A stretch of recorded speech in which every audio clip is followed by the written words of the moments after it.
5, 4, 3, 2, 1. Good afternoon and welcome to the City Council meeting of November 29th. I ask that you all rise and join me in the singing of O Canada. O Canada, our home and native land, true patriot love in all of us command. With glowing hearts we see thee rise, the true north strong and free. From far and wide, O Canada, we stand on guard for thee. God, keep our land glorious and free. O Canada, we stand on guard for thee. O Canada, we stand on guard for thee.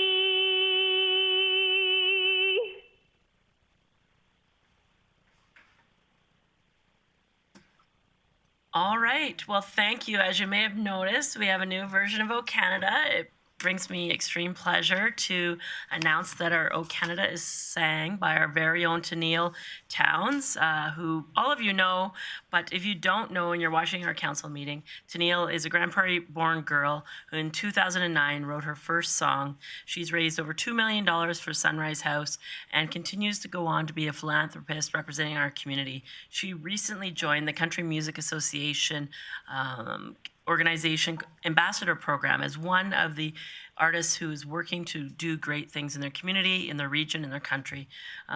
There's many more things that are wonderful about Tennille, but I think it's a great honor for us to be able to recognize her today and going forward as with her rendition of O Canada. So thank you for your patience in our change, and I know we will get our timing better to the new song shortly. So yeah, that being said, I will now, and I would also be remiss if I didn't recognize the images from the National Film Board of our wonderful country. I'm just, of course, my e-scribe timed out. Would be looking for a motion to accept the agenda. Sorry, I'm guessing, as you can tell, the adoption of minutes. Mike O'Connor, I so move. Thank you, Mike. And I would just remind council, we will use our queue going forward, and we'll be voting through our e-scribe. That motion is in order to accept the previous council meeting minutes as presented.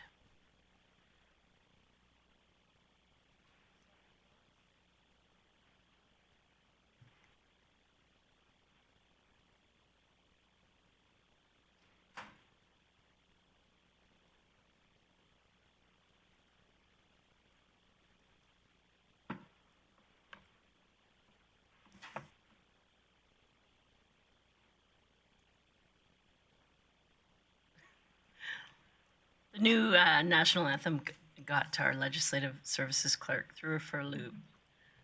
So please, we will now, there we go. Please vote in your e-scribe. Yes.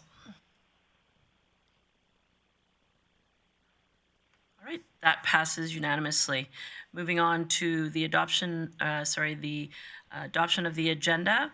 And just to note, for those who are joining us, there's two sets of minutes in the from the previous meeting, the September meeting. We also had our inaugural council meeting, so I'll look for a motion on that as well. Councillor Thiessen. Thank you very much, Mayor Clayton. I would move that council adopt the minutes of the City Council inaugural organizational meeting held October 25th, 2021 as presented. Thank you for that, Councillor Thiessen. Please vote.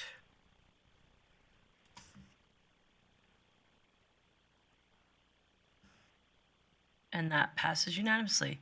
Moving on to the adoption of the agenda. Councillor Thiessen, or sorry, Councillor Bressie.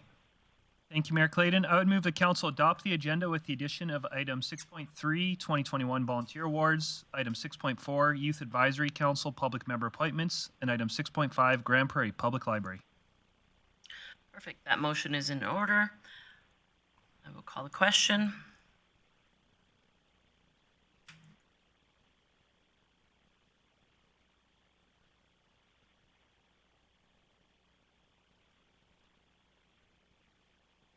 And that carries unanimously.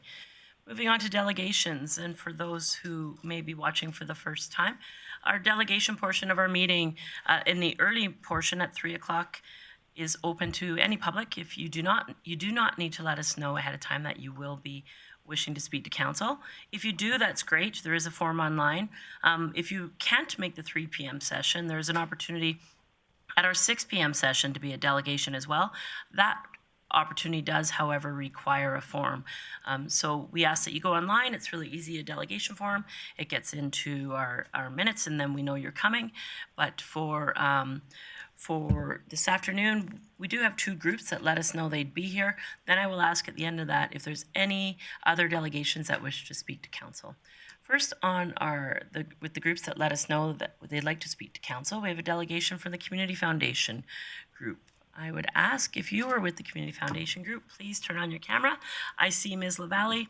If you could just introduce yourself, Ms. LaValle, for those who are watching online. And if you do have anyone else with you, please feel free to introduce them as well. And for this process, it's about 5-10 minutes max, opportunity for you to speak, then council will have an opportunity for questions. So please go ahead.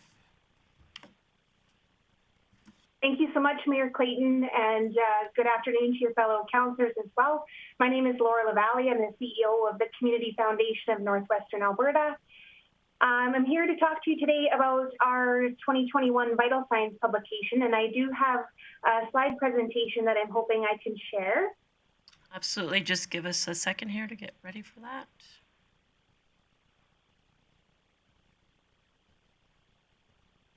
Okay, there you go.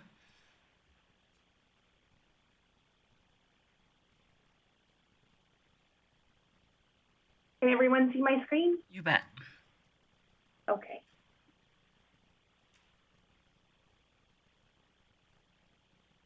So we're very pleased as the Community Foundation of Northwestern Alberta to partner once again with the City of Grande Prairie to present Northwestern Alberta's Vital Signs 2021. Vital Signs is a snapshot of life in the City of Grande Prairie, County of Grande Prairie, MD of Greenview, and those area communities. There is no publication in Northwestern Alberta that offers this type of insight. We explore quality of life across the region through over 100 interconnected indicators from 10 different issue areas. We also gather perspectives from 1,617 local citizens. And this year's Vital Signs Citizens Survey that we were able to issue throughout the summer. We thank everyone that was willing to take part in that. We connect our actions here at home with those occurring at a global level through highlighting the UN Sustainable Development Goals. This year's Vital Signs gives us an opportunity to take measure of how we're doing in this pandemic area. The trusted source of information is even more important than it ever was as we walk through this recovery effort. So really today I'm just giving you a very high-level overview, bringing forward a few statistics that were of particular interest, but really looking to encourage each of you to find our publication online or look at the printed publication as well, and in hopes that it sparks dialogue and helps provide some evidence-based information to base our decisions on.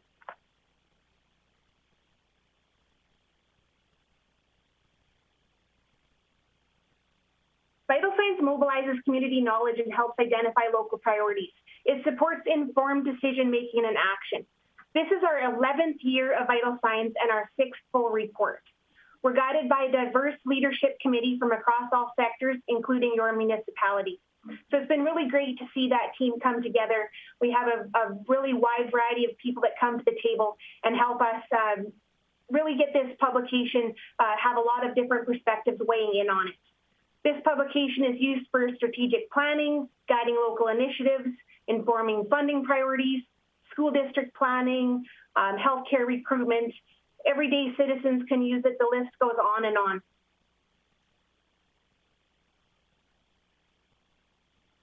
I'm going to start off with the single most important message that we heard through vital signs and the citizen feedback.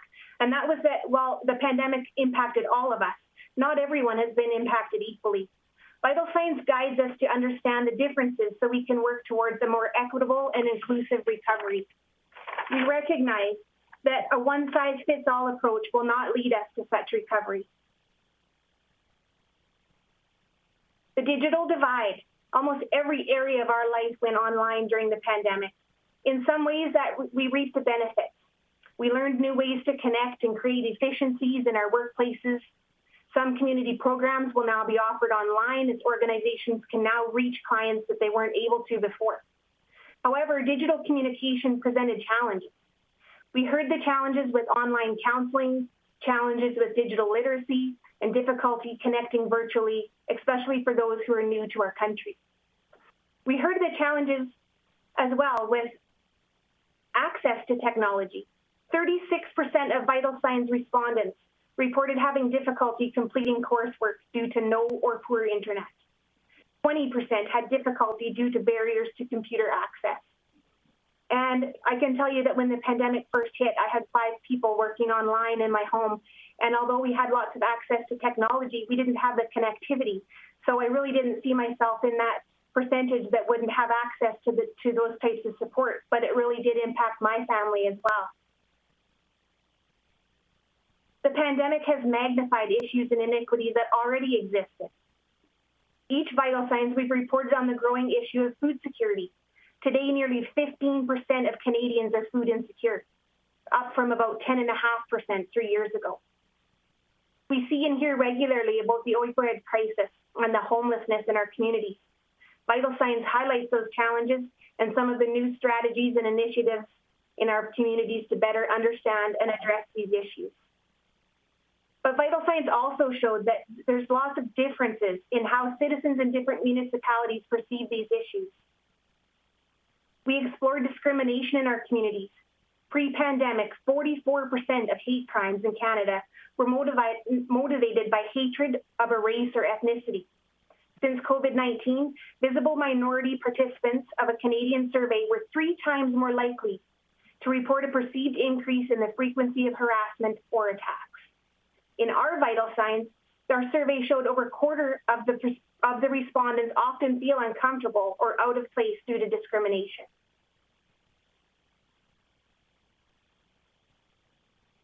Around the world and in our region, women and girls are disproportionately impacted by the pandemic, both at work and at home.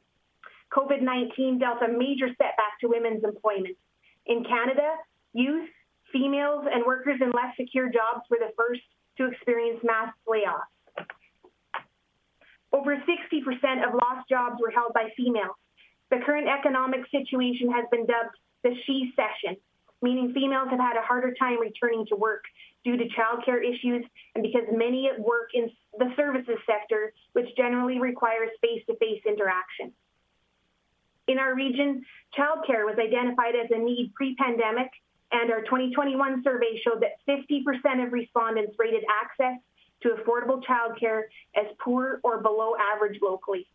So it's really nice to see our governments coming together a couple of weeks ago to help solve that issue, and I really hope that we are able to move the needle on that. But across the globe, we also noticed that violence against women and girls has intensified. When the strictest regulations were in place in 2020, our Odyssey House Women's Shelter had a 300% increase in calls to their crisis line, and those were just people that called. Our research showed women in Alberta have experienced greater declines in their mental health than men. All of these findings suggest the importance of applying a gender lens to our recovery efforts. The pandemic has also created new issues and inequities. About half of Canadian charities and nonprofits are facing an increased demand for services, many working with few resources. About half are reporting significant revenue decline. And obviously a lot of that can be contributed to the fact that fundraisers have needed to be postponed or canceled. This comes at a time when we're seeing that fewer people are donating to charities, across each year, we're noticing that although online giving went up, there's less donations coming in. Smaller nonprofits are especially vulnerable. 78% of charities have increased innovation to meet demand, but many are focusing on immediate needs and not able to effectively plan for the future. So we've certainly noticed that at the Community Foundation, and that we were distributing emergency support funding from the federal government, and we're really amazed at how our community agencies across northwestern Alberta have really been able to become innovative about how they serve their most vulnerable. What's interesting about giving to this sector is that while revenues are down, we saw increases in online donations to organizations serving Indigenous persons and the environment.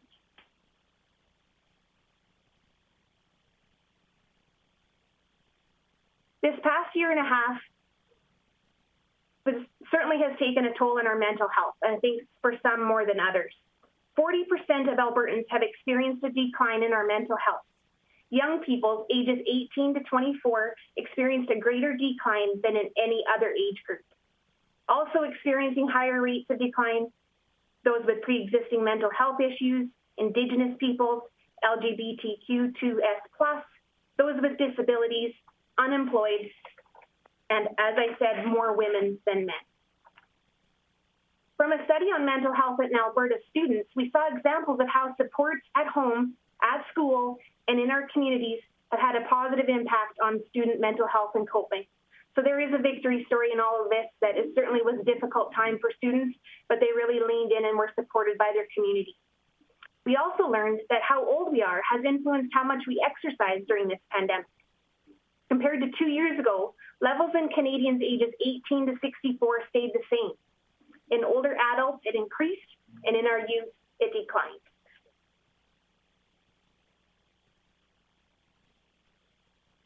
Compared to 2019, the number of local citizens who feel they've have a role to play in reconciliation jumped considerably. This is super exciting. We're honored that our page of our report includes the wisdom shared by the Friendship Centre on how we can all play a role in reconciliation. They sat on our leadership team and certainly advised us on this topic, and we're pleased to showcase that in our Vital Signs publication, there's a list of 10 things that each of us could do to do our part in order to improve and bridge that gap. We're into the outdoors in a bigger way than ever. I know that this is certainly a common thread for a lot of us, and I saw myself outside in the last 2 years more than I have been for 10 or 20 years. So that was really one of the positives for sure. Over the past several Vital Signs across all municipalities, outdoor green spaces and parks get top marks consistently. This year, in light of the pandemic, we saw an interesting trend. We heard from many outdoor organizations who saw record memberships and participation. They told us that people were trying out new activities for the first time. So that's certainly something that we hope continues beyond the pandemic. This next slide just speaks to some more victory stories of the pandemic. Something that we're certainly excited to share about is the innovations and the partnerships, along with the collaboration that we've noticed in our communities. This is certainly paramount to our response efforts, and it certainly promotes that community resiliency that we all need to see. The Community Foundation, in partnership with the city and the county, launched Community Compass to help citizens connect more easily to local social services resources. We've also noticed that city, county, Greenview, the Chamber, GPRC, and the province have partnered to address the region's labor market gaps. And the Community Foundation, along with the United Way, worked with the federal government to collectively distribute $1.5 million through the Emergency Community Support Fund. So I think these are definitely collaborations that we're going to see a lot more of, and we're noticing that among our charitable sector as well, we're seeing a lot of collaboration, sharing, really trying to support each other as we move through. So this is definitely another victory that we're seeing and hope that will continue.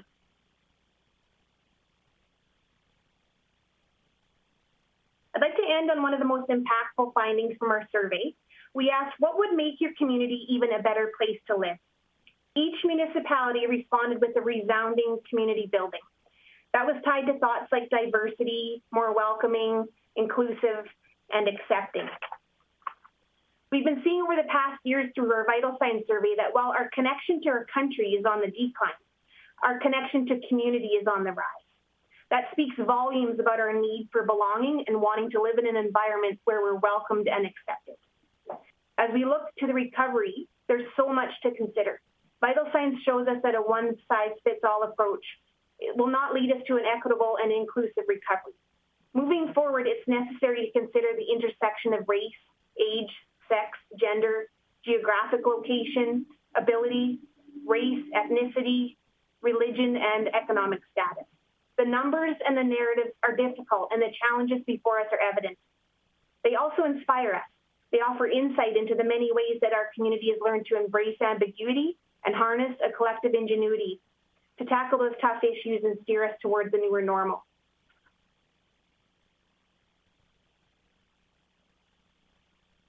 Over the past few vital signs, and with discussion and direction from our Vital Signs Leadership Committee and the Community Foundation Board, we're looking at a new model for vital signs moving forward.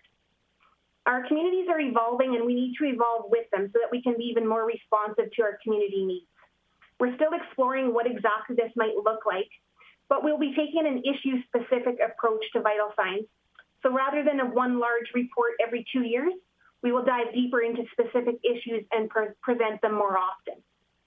Citizen voices through a survey will still inform our project, and we're excited about what the possibilities might look like as we move forward. I would like to just sincerely thank the funders of this project who partnered with us. Of course, your municipality, City of Grande Prairie, thank you so much.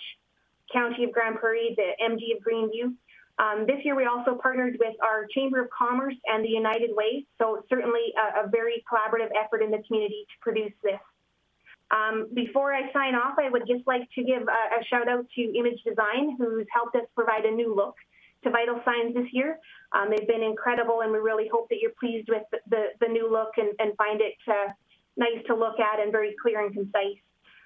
Further to that, I would like to encourage everyone to really look at this publication. It's 31 pages, and every time I look at it, I learn something new. And really the point of Vital Signs is to read it, challenge your own opinions and thoughts, discuss it with others, spark dialogue, and take action on those things that we can do to help our communities.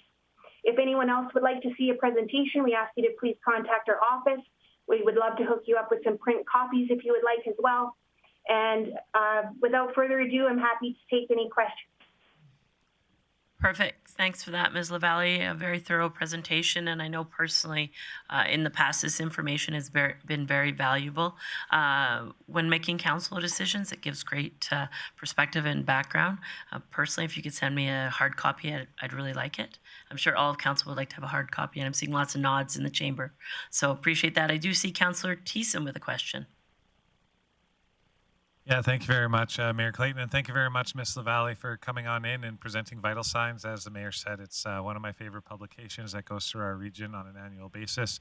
I divine and glean a lot of information from yours and your team's hard work, working in conjunction with our team and the region. So I guess my question for you was the one big pressing one when I first downloaded a copy of the Vital Signs. I had a question as to how many respondents actually had a family doctor. Now, I thought I answered it, but just in the way that it's presented in the Vital Signs report, it says all municipalities' health and well-being, ability to access a regular physician, 70% of respondents, mental health support, 58% of respondents, and addiction support, 64% of respondents. So when we're talking about physical and mental health and well-being, I wonder if maybe Vital Signs or the Community Foundation of Grande Prairie and region maybe has a bit more information on not just the ability to access physicians in this time of great physical and mental duress, but how many of them actually have a doctor that they can go see. Because as far as I know, there are many people who live close to poverty that have no access to a doctor outside of a walk-in clinic. So would you have any information on that?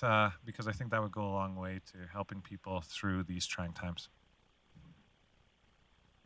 Yes, thank you so much for your question, Councillor Thiessen. I don't have an answer to your question, but what I can do is commit to finding out. Sometimes we do see additional information as we're gathering the data, but it's definitely not something that I have in front of me or that I would feel very comfortable commenting on at this time, but I'm certainly committed to getting back to you with that information if we can find it for you. Yeah, I really appreciate that. Thank you. Just because for me, like when we're addressing physical or mental issues, mental health issues, not just being able to access a doctor, but having a doctor who's consistent, regular, and knows your health profile is really important to getting the help that you need. So it'd be interesting to know those numbers, and I thank you for looking for it. Thank you. Thanks, Councillor Thank you so Thiessen. much. Councillor Bosch.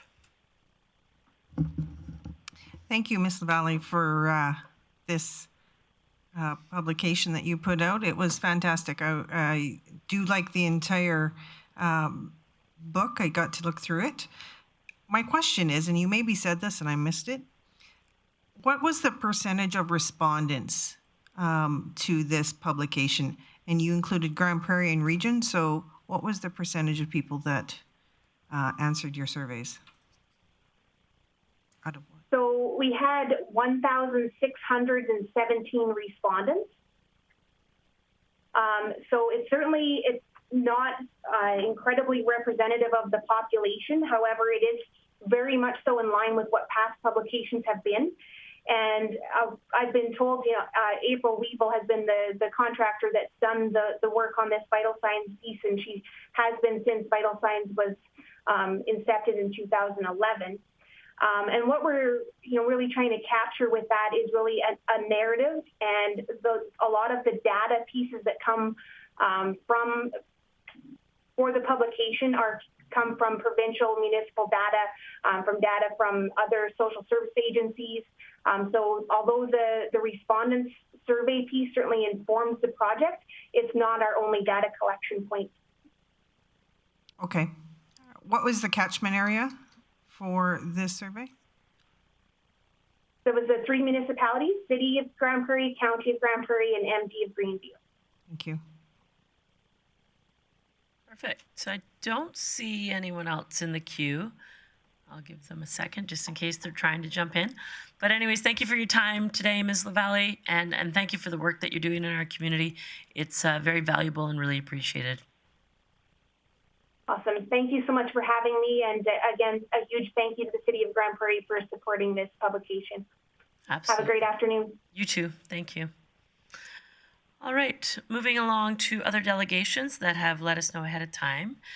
We have next on our agenda, Sarah Rose Darsh, and I think Ms. Rose is here, perfect, or Ms. Darsh is here rather. If you'd like to come forward to the table, and then you can introduce yourself so that those who are watching get your name as well. Hello. Oh, have a seat and we'll turn on your mic and perfect. Hello, my name is Sarah Rose, and I'm a member of the transient community here in Grande Prairie and Alberta, Canada as a whole, first-generation Canadian, and I am happy to be here. Thank you so much for your time. I came here because I was reviewing the city website, and I had various questions, but mainly I'm accessing services for the homeless demographic, and this gentleman approached me, and he actually was faced with barriers in accessing healthcare and services related to health in the community. And so I basically reviewed the city policies and stuff like that, and the best way to communicate with you folks was through petition, and there's a bunch of people that felt the same. And okay, and I'm gonna read this though. This is the petition of the community feedback from vulnerable populations such as disabled, homeless, and transient populations that have been denied access to hospital facilities, visitors and care, treatment, discriminated against, excessive force used, and inaccurate information being communicated. This petition requests that the primary health care network services look into defining treatment and triaging the said population with a special and individuating services. And this gentleman would like to actually speak about that. And so his name is the son of Grande Prairie, Skid Row. This is Rob.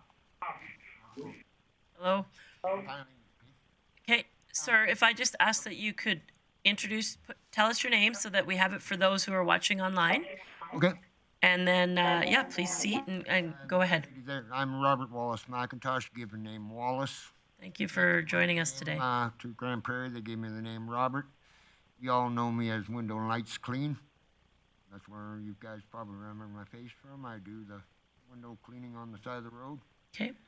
And yeah, I'm getting to the point there. I couldn't even walk into a clinic and get a prescription for antibiotics for this rash I got, as you can see. And that fired me off. And I'm also tired to see how the many handicapped are getting treated, and others are getting treated in the homeless community by not getting the proper care, and the people that are not trained to be working with them and that, and not understanding the issues they're going through. And a lot of these people that are on mentally handicapped and that, they get confused and lost, and that's where we're getting an out of control drug use in this city. And I've been highly trained in medical issues. My aunt highly trained me in medical issues. My mother worked in the mental health side of it.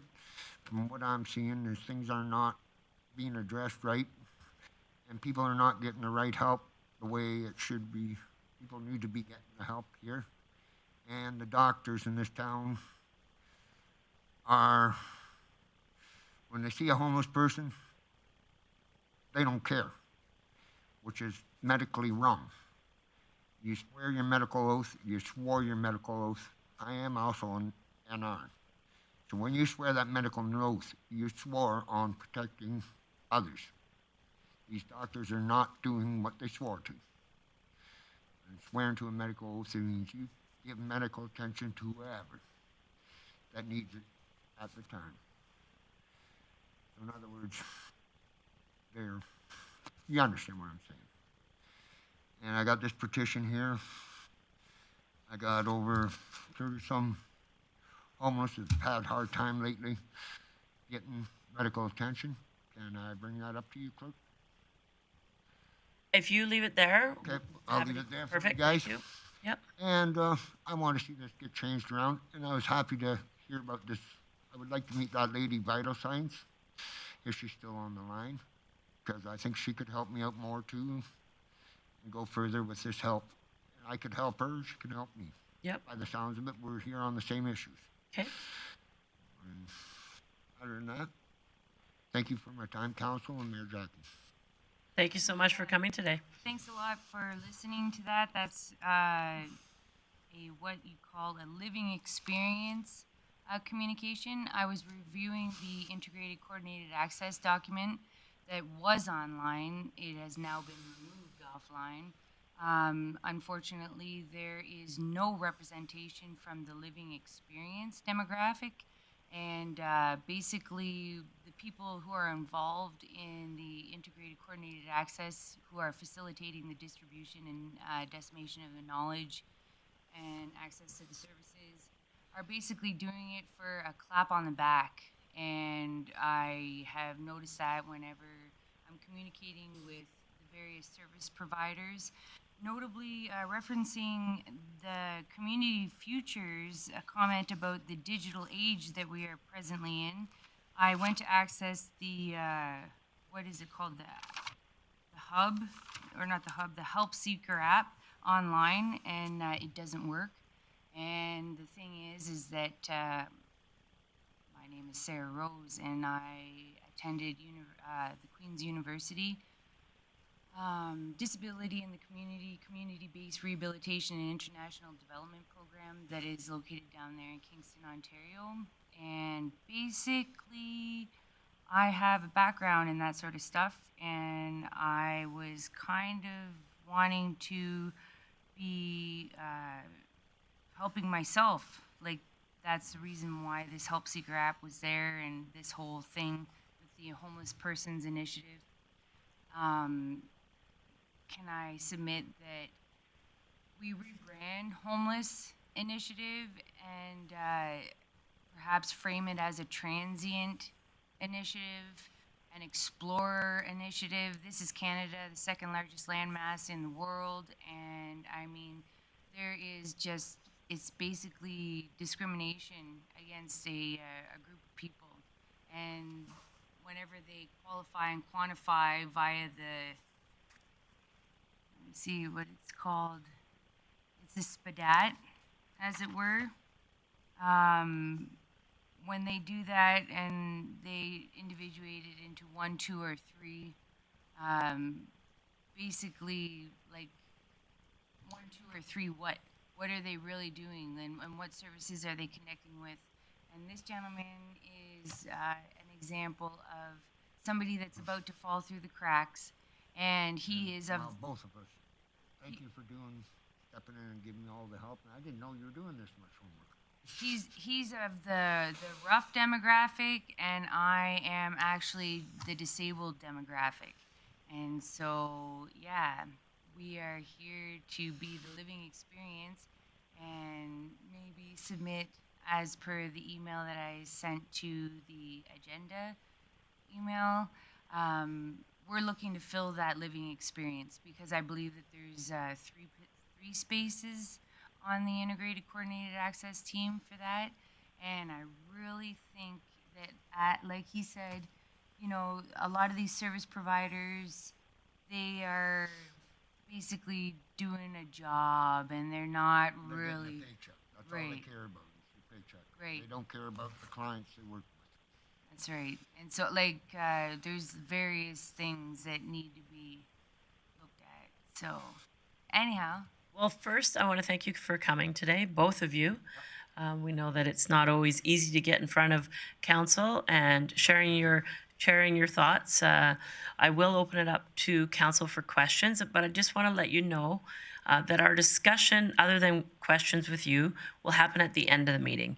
Okay, so if there's any follow-up information that we're looking for, administration, we have your contact information through your email. We will reach out to you. We will actually take your document as well if you want to leave it there. But I'm going to open it up now to council to ask you any questions. And I see first in the queue, Councillor Bosch. I'm right here. Thank you for coming in. I appreciate it. And you know what? Living experience is probably the best teacher for any of us. Currently, I'm on the Community Advisory Board on Housing and Homelessness. And part of that board, there is an avenue potentially for maybe one or both of you. They're representatives for Voice for the Voiceless would be a great resource for you to get involved in because your experiences do matter when you're... What's gone on in the homeless and the housing community. Some of them, yes, I want to get housed, but a lot of them say, no, you don't want it. They push me away until they told others that I don't want to be housed. Yes, I do want to be housed. Right. I can tell you that we do care about what you think and how you feel, and we will move forward with this. We have some great administration that work in this area. I am no expert, but I can tell you I do see you working in the core all the time, and I do appreciate it. I can tell you that the people that you do work for are very happy with what you do. So you should be proud of that, and we'll have to work on the other issues. Thank you for coming. Thanks, Councillor Bosch. Councillor Berg.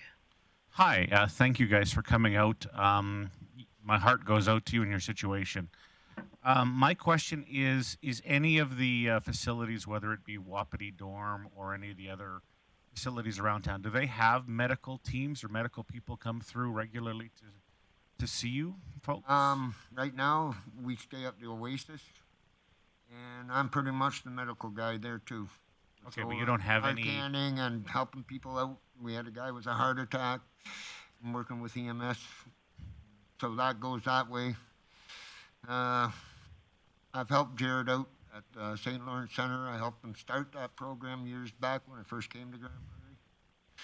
We had movie nights down at the Salvation Army.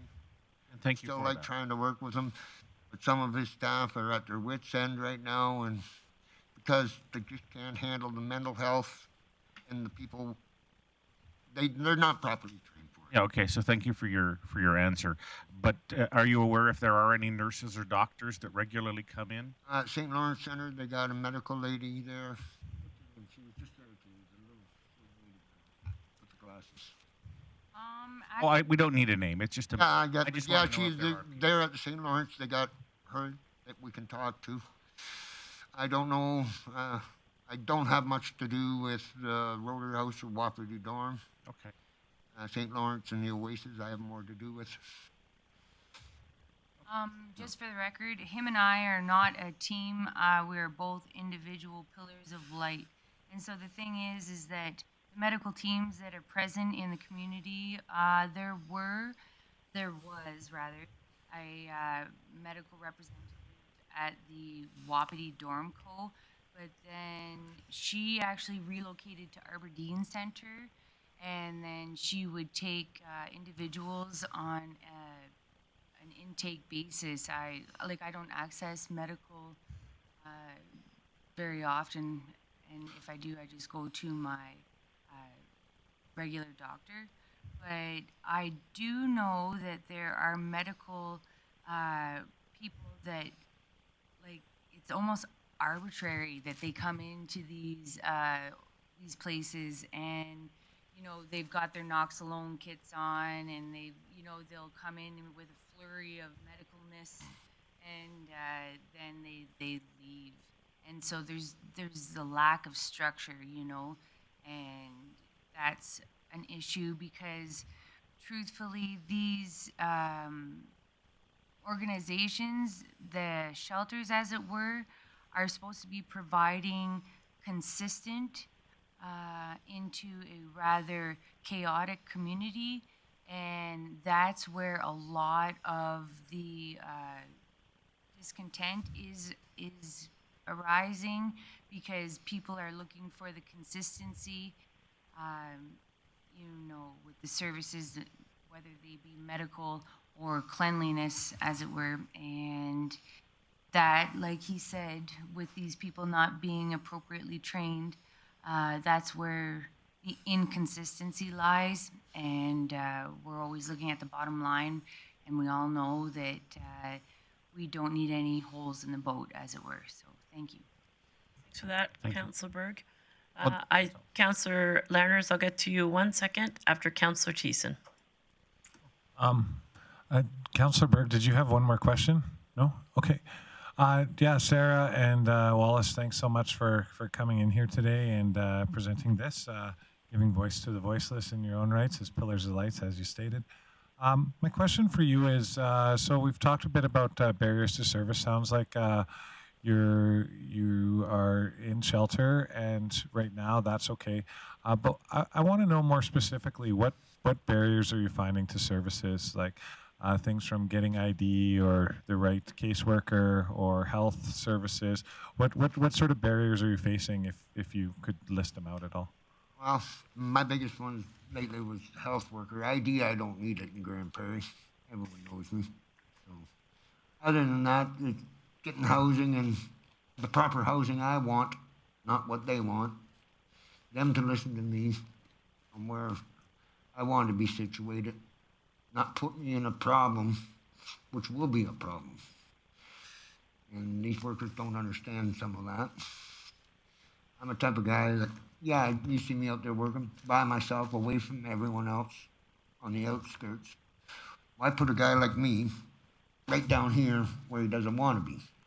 That's what they want me to do. And I can't stand being down here because I can't stand the abuse of them, the way they're treating others. Okay. That's about the way I'm going to say it at that. Well, thank you very much for that. And Sarah? Thank you so much for that question. I actually am really concerned about the access to services, as it were. Community Foundations of Northwestern Alberta, they have vacated the office downtown, and I'm not too sure where they are right now. The consultation with community members, as it were, I'm not really aware of that happening or taking place, because I definitely would participate in that. They mentioned on, you mentioned rather, on the community or on the city website of having a physically in-person hub available for people to access services. I am not aware of anywhere in town that has that. Targeted referrals amongst social service providers, I'm not aware of that being around. The digital access to the Help Seeker app, I tried to download it on my phone. I tried to access it online, and online is not loading properly or easy to navigate, as it were. And then the big one, the big one is Housing First. It's a theory, and basically, you're working on Stonebridge as being a place for housing for individuals. And that's pretty old school, actually. It's not Housing First. Like, if you really, because I was involved with Housing First whenever it first came out in Manitoba when I worked for the Canadian Mental Health Association. And honestly, Housing First is rapid housing with supports, client's choice in housing. Like he said, he doesn't really want to be in a certain place. He wants to go where he wants to go.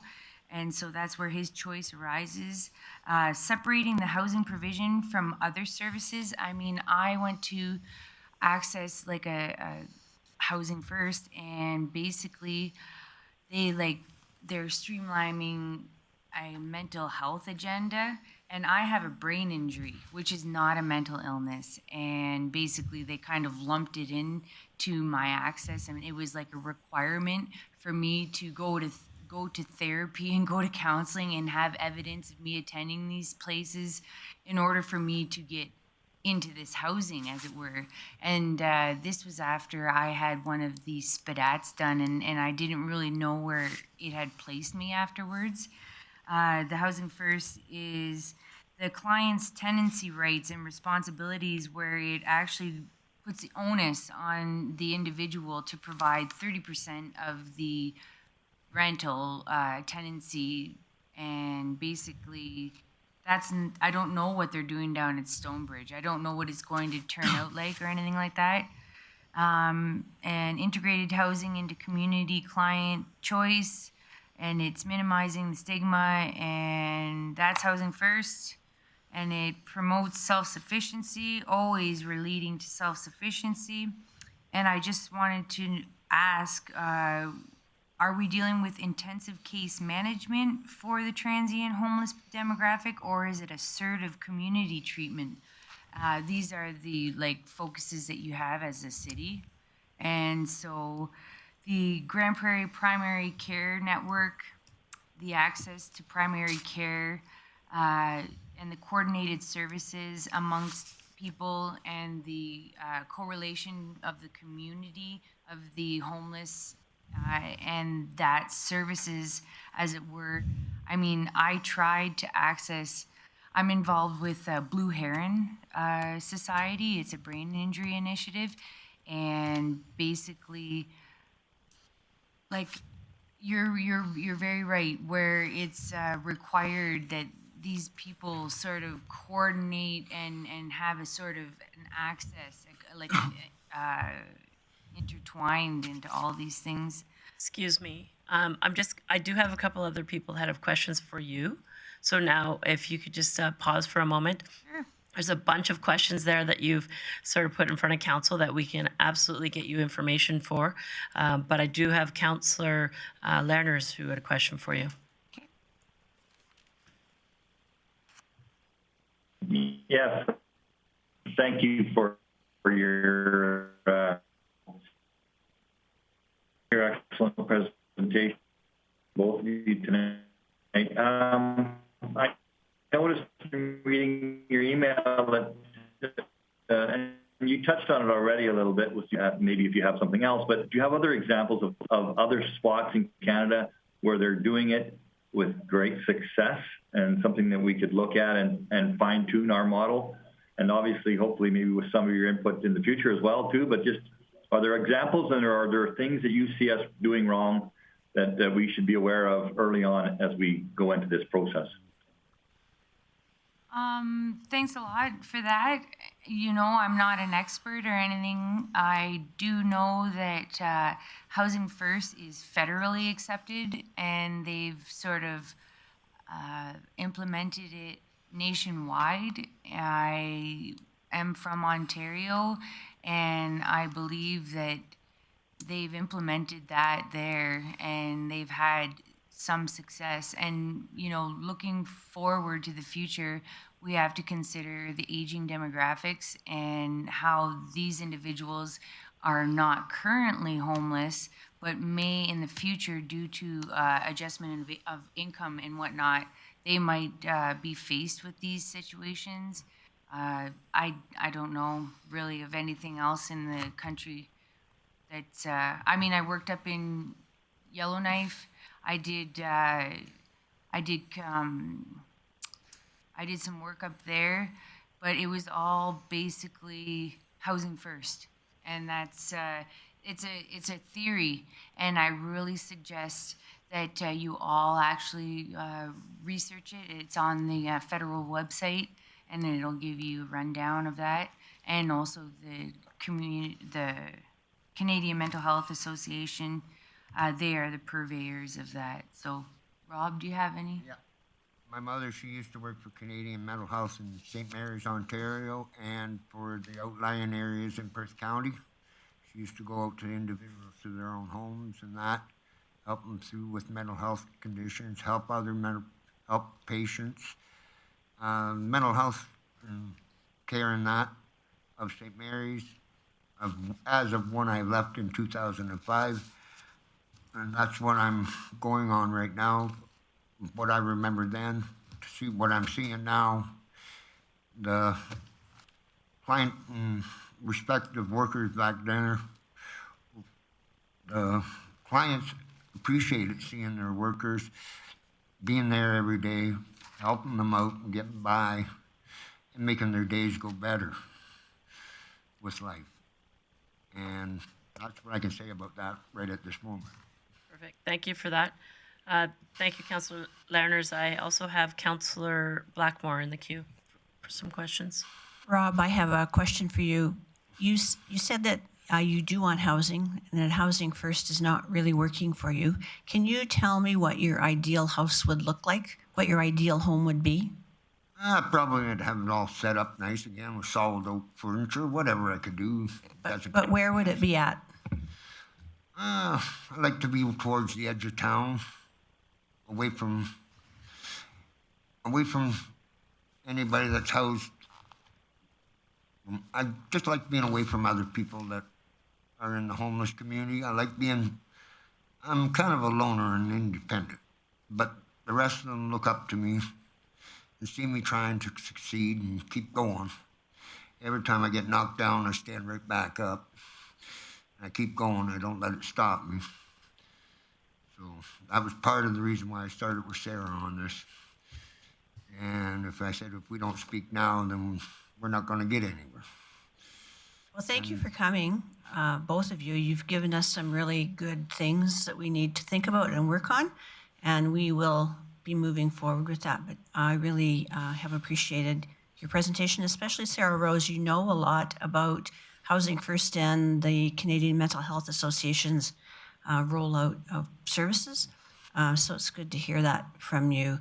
But I have some ideas that we can take forward as a council, so thank you. So I don't see anyone else in the queue.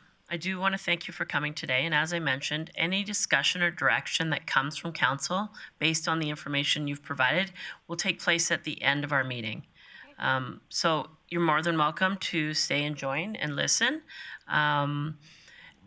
If not, we do have your email, and somebody from our administration team will follow up with you.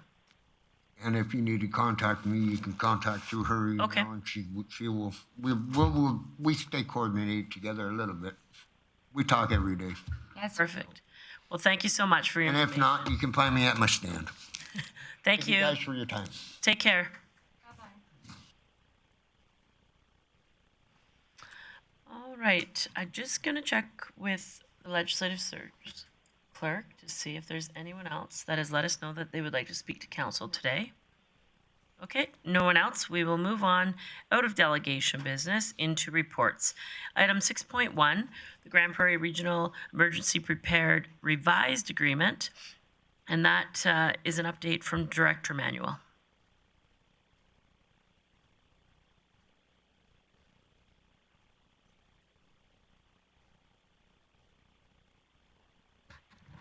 Actually, I believe that was actually going to be Miss Jennifer Wood, but is she not online at the moment? Let's just check. Ms. Wood, if you're online, if you could turn your camera on. I don't see her. Happy to come back just in case. I can take it. Okay, thanks, Director Manuel. Okay, so what was in front of you here today is a consolidation of what was formerly two policies into one GPREP agreement. It covers off a number of housekeeping items, eliminates duplication across the two documents, and reflects changes to the Emergency Management Act, which occurred over the past year. So it has been through the Emergency Management Committee, which has council representation from all 6 or now 5 municipalities, and reflects the Village of Hythe dissolving and being absorbed into the County of Grande Prairie. So it represents all of that. It's anticipated that the other councils are going to proceed with passing the agreement. If council moves it forward, it will be accepted as is. If not, council can always refer it back to the Emergency Management Committee for further discussion. Perfect. Thanks for Director Manuel. So as in your packages, the indication there of what's this document, the revised document is. If there's any questions for Director Manuel, I see Councillor Blackmore in the queue. Mr. Manuel, was there any significant changes from our part of the two-prong package to amalgamation? So my answer to that through the mayor is no. It really is primarily housekeeping items. There's no change in roles and responsibilities as far as our municipality is concerned. There's no additional costs associated to our municipality. It's really administrative in nature. Great. Thanks for that. Councillor Thiessen. Thank you very much, Mayor Clayton. I was having trouble at home. I thought it was just my own, but would it be possible, Director Manuel, that you could send the corrected GPREP management link? I know it's in the attachments here, but I'm again here inside. It says external link warning. So if it's possible, maybe just by email so that we can review it. I trust that all the good work's been done, but I just haven't been able to review it for my own self. Certainly, I can forward that on. Perfect. Thanks for that. Seeing no one else, there is business arising, and I see Councillor Bressie. Thank you, Mayor Clayton. I was actually going to ask the same question as Councillor Thiessen. I'm glad it wasn't just me being technophobe. And I'd actually like to make a motion to postpone this until after item 14 in our agenda. I'd like to get a chance to spend a little bit of time reviewing it. I think that would be incumbent on us before we go. And if I'm not the only one that was having troubles accessing it, I think that would be good. So I'd move to postpone this till after item 14 this evening. That motion is in order. Comments or questions on the motion? Seeing none, I'll call the question.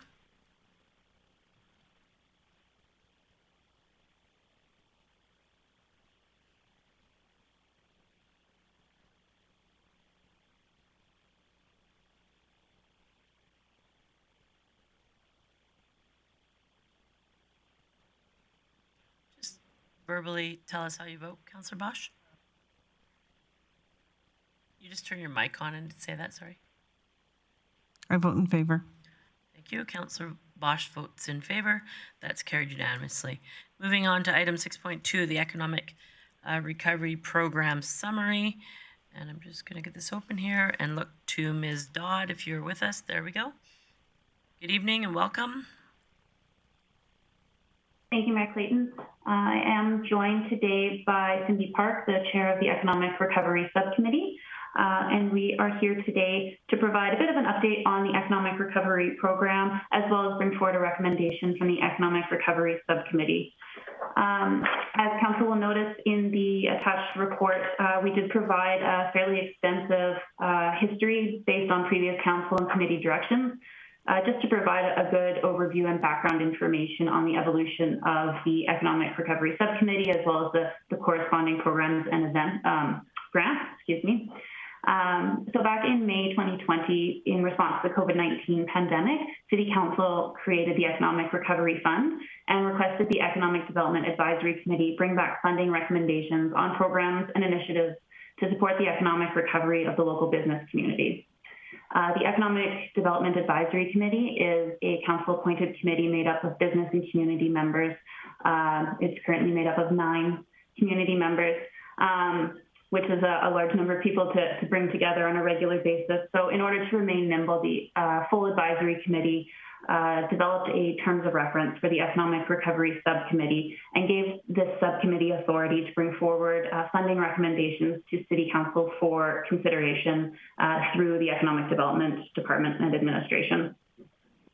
As a result of the recommendations of the subcommittee and the ongoing input and advice of committee members at both the subcommittee as well as the full advisory committee level, the city has supported multiple community initiatives and grant programs through the Economic Recovery Grant capital budget.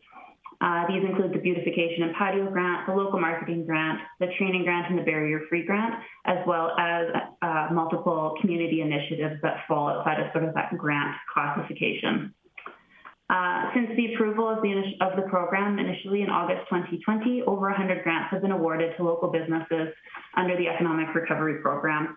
It continues to be recognized as a really an invaluable resource to our local businesses, and we continue to hear amazing feedback both from the participants and word of mouth recognition from partner organizations and stakeholders across the community about the meaningful difference that these programs have made for our local businesses. Within the budget, within the report, as part of the agenda package, you'll see within the budget financial implications there section of the report, I did include some numbers and a very busy chart over taking a look at all of the different programs that we have rolled out and breaking down the individual grants just to demonstrate how some of this funding has been awarded to date. I will point out and apologize, there's a small error. The description directly above the chart was updated prior to approving additional grants. So we did manage to sneak in an updated graph there identifying multiple new grants that had been approved while the report was under review by CLT, but unfortunately missed that the update in the text. So the numbers within the chart are the accurate numbers that have been updated as of today. To date, 106 grants have been awarded to businesses within our community. $552,000 has been awarded to local businesses and organizations through our different grant programs. Within that chart as well, you'll see there's a differentiation between the economic recovery funds as well and the grant budget. This is to account for additional funding that was added to specific programs within the economic recovery portfolio, specifically the Beautification and Patio and the Barrier-Free Grant. And these were council decisions that were made at budget time outside of that initial $1 million of economic recovery funds. So based on the success that the programs have seen to date, as well as the evolving needs or evolving implications of COVID-19 and its ongoing impact on our local businesses, the Economic Recovery Subcommittee recommends that council consider an additional $200,000 in funding to be added to the Economic Recovery Program in order to continue to respond to the economic needs of our businesses, allow us to continue to approve grants and funding at a similar level to what we have approved in previous years, and allow for additional programming and that flexibility to continue to be responsive to business needs. For council's reference, we have also included a copy of the year one report card, which shows a summary of all of the grants and some of the great feedback that we've received in the first year of the program. This report card was done as of August 2021 to capture that first full year of programming. So it is not totally up to date anymore, but still a really great snapshot of the meaningful impact that we've had through this program. With that, I will turn it over to Cindy Park if she'd like to add anything to the report or the committee's recommendation. Thank you. Thank you for that. Welcome, Ms. Park. Thank you. Thanks for letting me speak to you, Mayor and Council. I just wanted to add a couple of things to what Rebecca has indicated.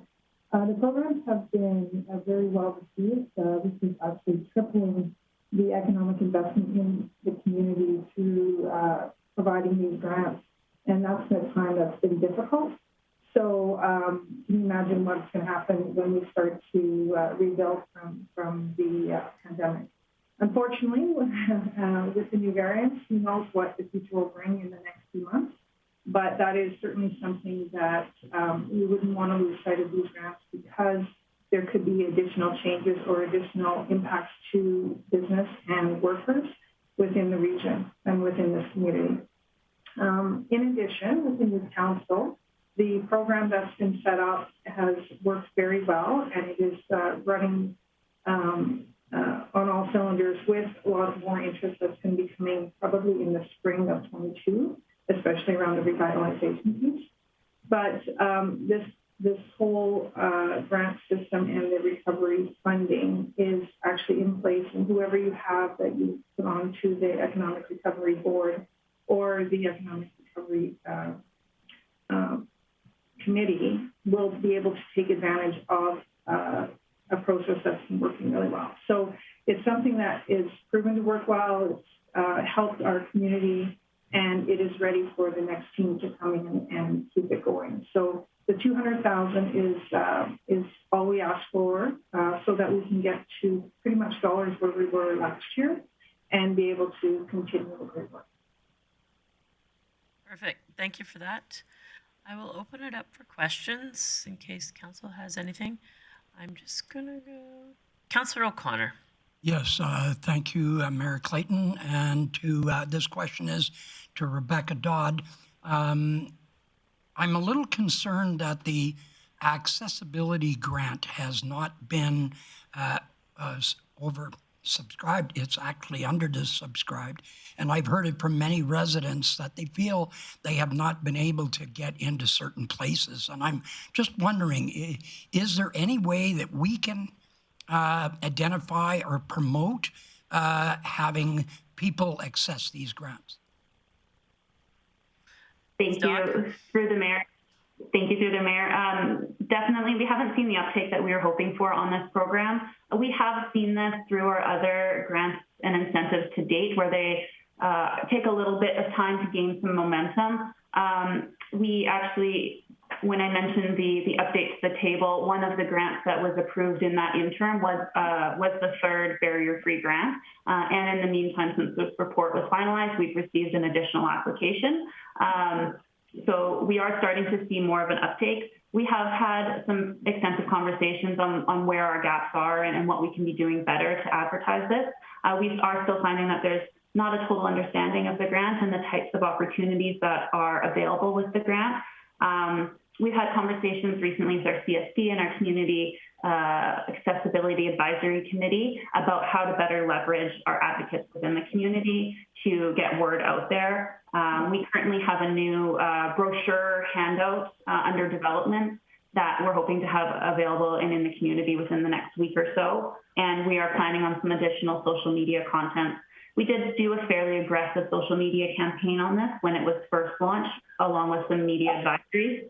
But that was right around the time we were launching a number of our grants. And so my gut instinct is to say it maybe got a little bit lost in the shuffle, just so much going on at that time. So we are still really committed to ensuring that we're deploying that funding meaningfully into the community. I'm not at a place yet where I would say it's not a success, because we are starting to see a bit of that build of momentum, but certainly it hasn't been as utilized as fully as we had initially hoped. Perfect. Thank you for that. Councillor Bosch. Thank you for the presentation. I have to say that personally, I have dealt with dozens of businesses who have taken advantage of one or more of these grants, and it has been a fantastic recovery or attempt to recovery through this pandemic and learn to deal with things in new ways, particularly the marketing grant and the beautification and patio grants. Anything to give them an extra step to get and stay in business. And so this has been a fantastic program. I am very much in support of it. And I can tell you through experience that these businesses are very appreciative of this type of program. Thank you for that. Councillor Thiessen. Thank you very much, Mayor Clayton. Thanks, Ms. Dodd, Ms. Park, for coming in today and speaking to this. I guess so. I got a question, but I'm just gonna point out what is, and I know you already answered it in your presentation. But currently, we're sitting at about 352,000 still in the budget, and we're looking to top that up to an additional 200,000 on top of that. So just above the table that you referenced earlier, it said all this money was given out in 2020 and 2021.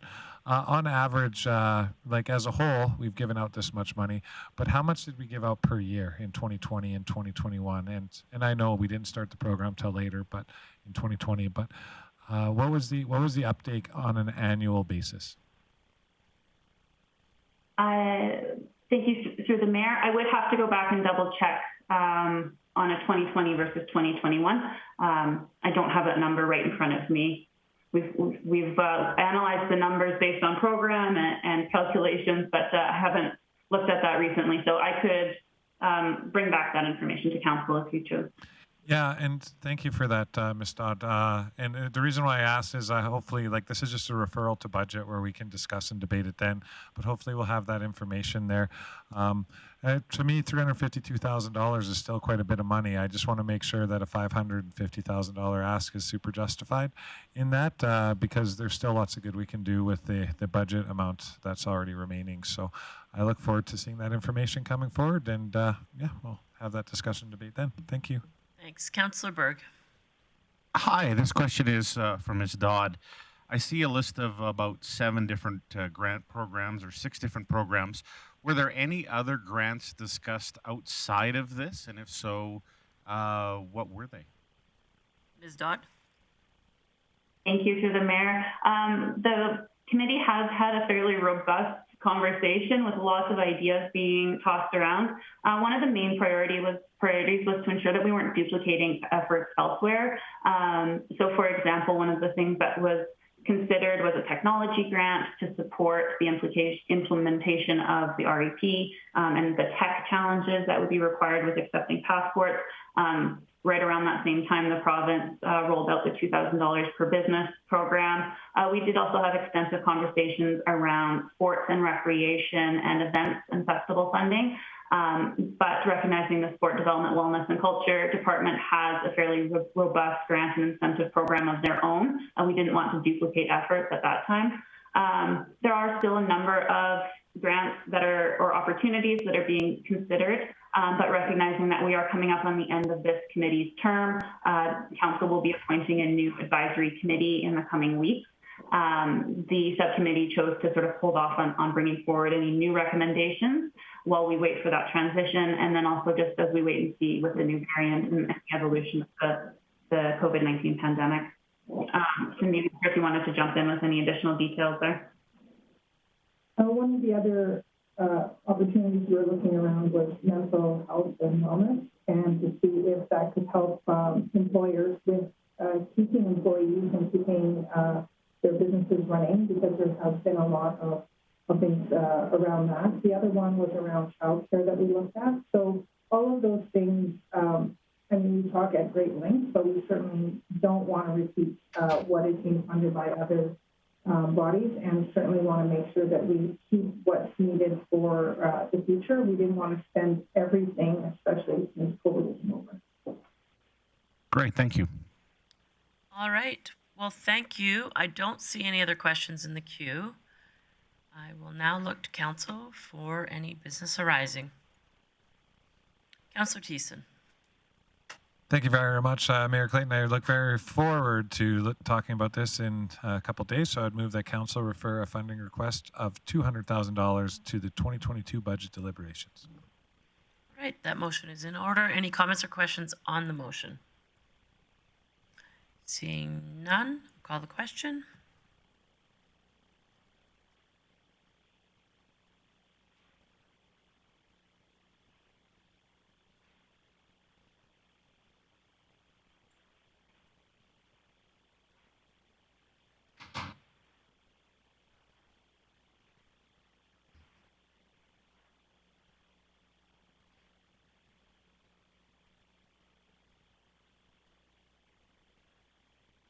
Who are you missing?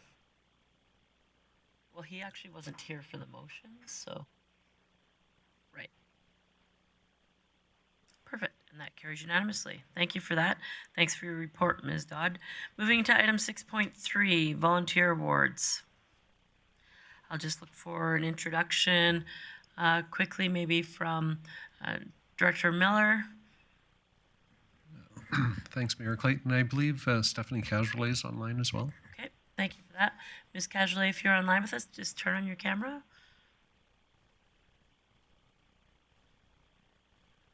There we go. Thank you for that. Thank you, Madam Chair. Each year, the City of Grande Prairie hosts two very prominent volunteer awards.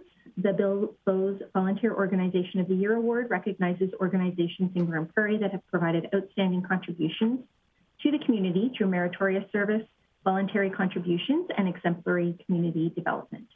The second award is the George Repka Outstanding Achievement Award, recognizing individuals who have made a major contribution in the area of recreation, culture, or social services to the community.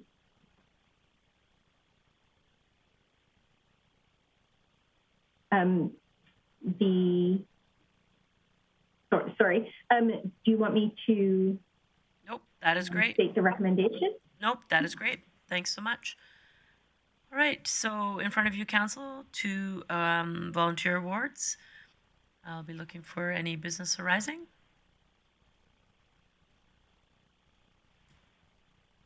Councillor Thiessen. Well, thank you, Mayor Clayton. I don't believe I have it in my package, but I do remember what we had discussed earlier. So I'll just make... item 6.3 listed in your package. Oh, maybe I just didn't get the updated one.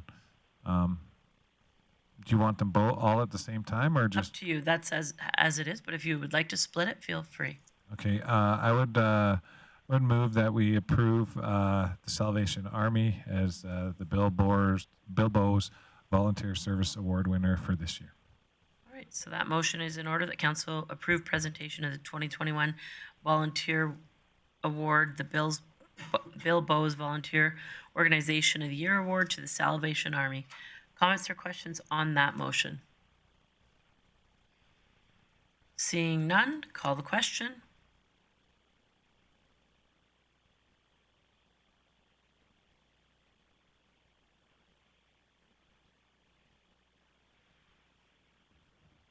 Oh, sorry, I am here and it's not popping up on my app, but Councillor Bressy's in favor too. All right. So that would make that unanimous. Thanks, Councillor Bressy. There is another part of business as recommended by administration. Councillor Thiessen. Thank you very much, Mayor Clayton. I would move that Council award Joe Redhead for the George Repka Smith Award for exemplary volunteer service. Thank you. Perfect. Comments or questions on that motion?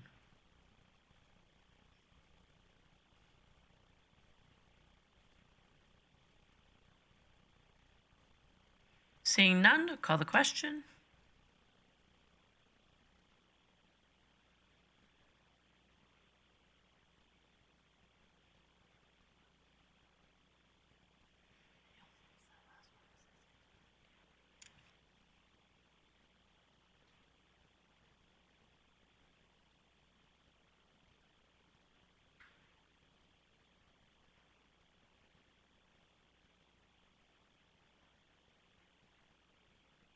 That carries unanimously.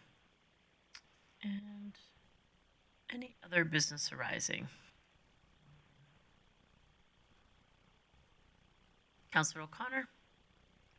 Yes, I see that there's second person that has been recommended.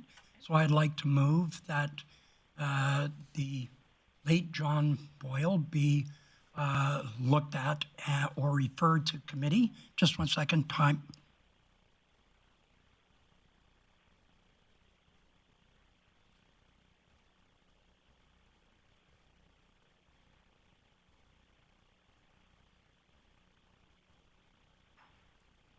I'd like to recommend that the late John Boyle be recommended for the George Repka Award as well, and like to see that the family be contacted.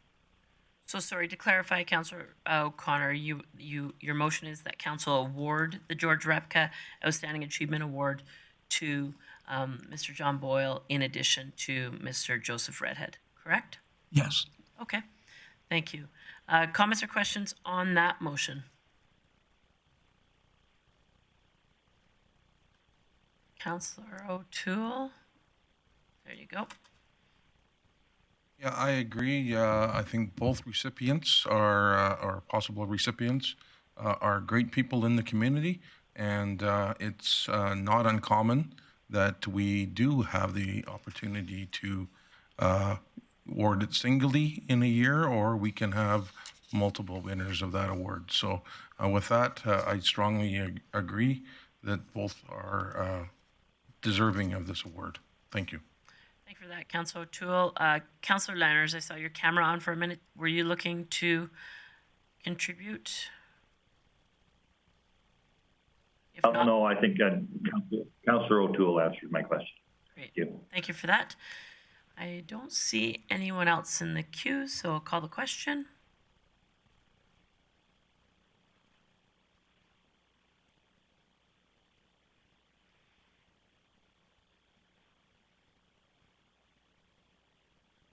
And that carries unanimously.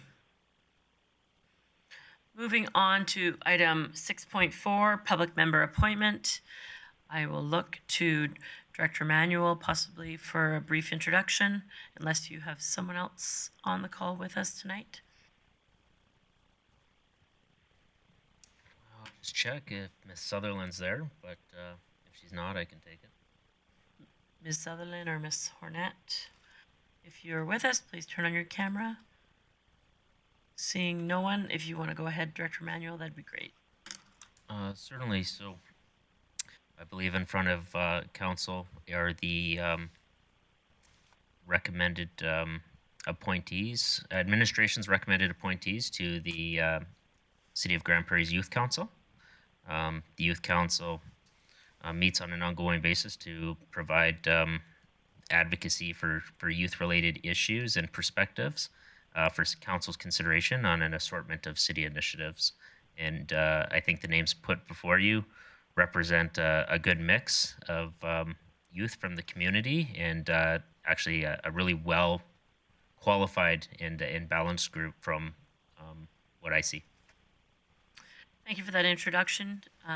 There is a list in front of council regarding the 13 members that were recommended for one-year terms ending in December 31st, 2022. I did want to make note, thank you to administration for working hard to bring such a fulsome list of potential candidates. It's great to see a larger list of youth members that are looking to be involved in our community. So truly appreciate them putting their hands up, and I would look for business arising from that recommendation. Councillor Thiessen. Wow, I thought someone else was going to make the motion, but I would move that council appoint all the members as listed to the Youth Council. Now, I'm not going to list them all off, but some of the kids I know, some of them I'm not sure of, but I've had about 5 years of experience on Youth Council, and as you said earlier, Mayor Clayton, we haven't had this robust of a list of engaged youth in our community, and it buoys me, it excites me, and I can't wait for like Wendy and Dylan to be able to tackle Youth Council here and, in a sense, steer them in the right direction, hopefully replace us all one day. So with all that being said, I would move that we approve all the names as listed. Thank you for that, Councillor Thiessen. Comments or questions on the motion? Seeing none, I'll call the question.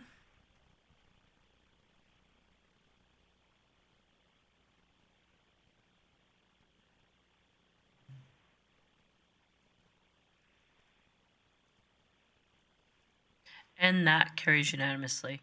Thank you for that. Moving on to the Grande Prairie Public Library. I'll look to Director Manuel Director Miller for an introduction.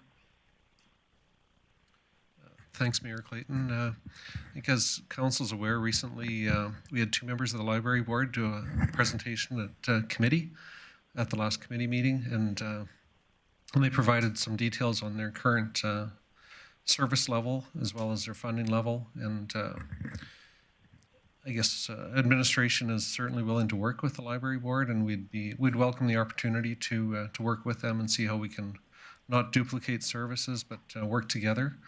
And if we can find some efficiencies to help them out in that regard. We've done that internally with a lot of city departments as well.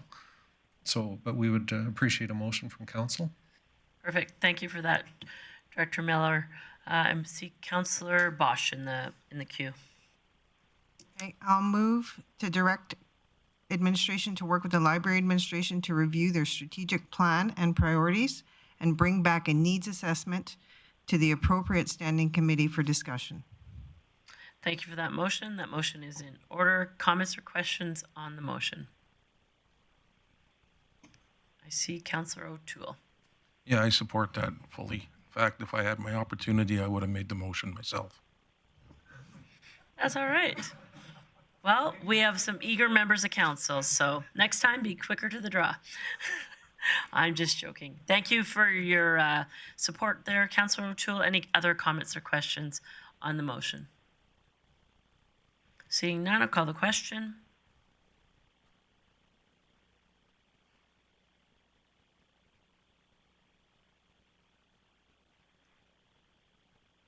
And that carries unanimously.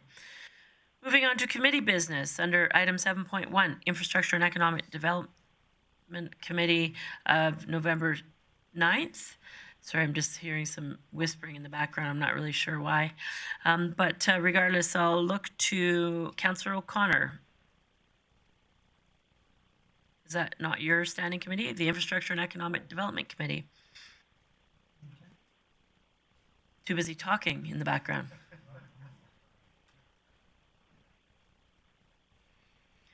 So, Councillor O'Connor, there is one motion. The first one being that you would accept the minutes from the Infrastructure and Economic Development Committee as presented, and then there is a subsequent motion.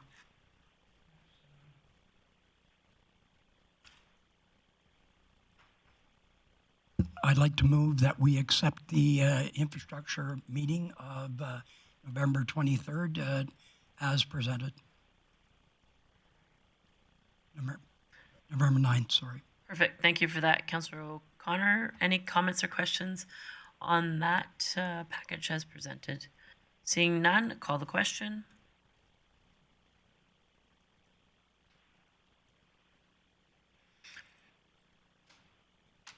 And that carries unanimously. And just before we go on, Councillor O'Connor, I will just remind or advise the new councillors. Typically, we'll take a vote on the minutes of the package as presented. Then if there's any business arising that came from your meeting, it'll be listed there for a motion. And then at the end of any motions that come from that meeting, there will be an opportunity to update those who are watching and other councillors of some highlights that took place at your meeting. Okay.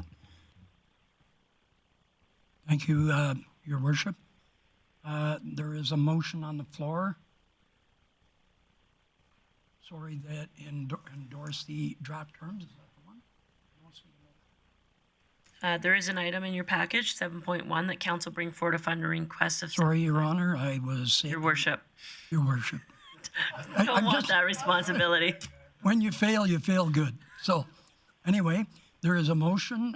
Council bring forward a funding request of $75,000 to the 2022 budget deliberations to support the Richmond revitalization strategy development. Perfect. Thank you for that, Councillor O'Connor, and thanks for your support to our newbie, Councillor O'Toole.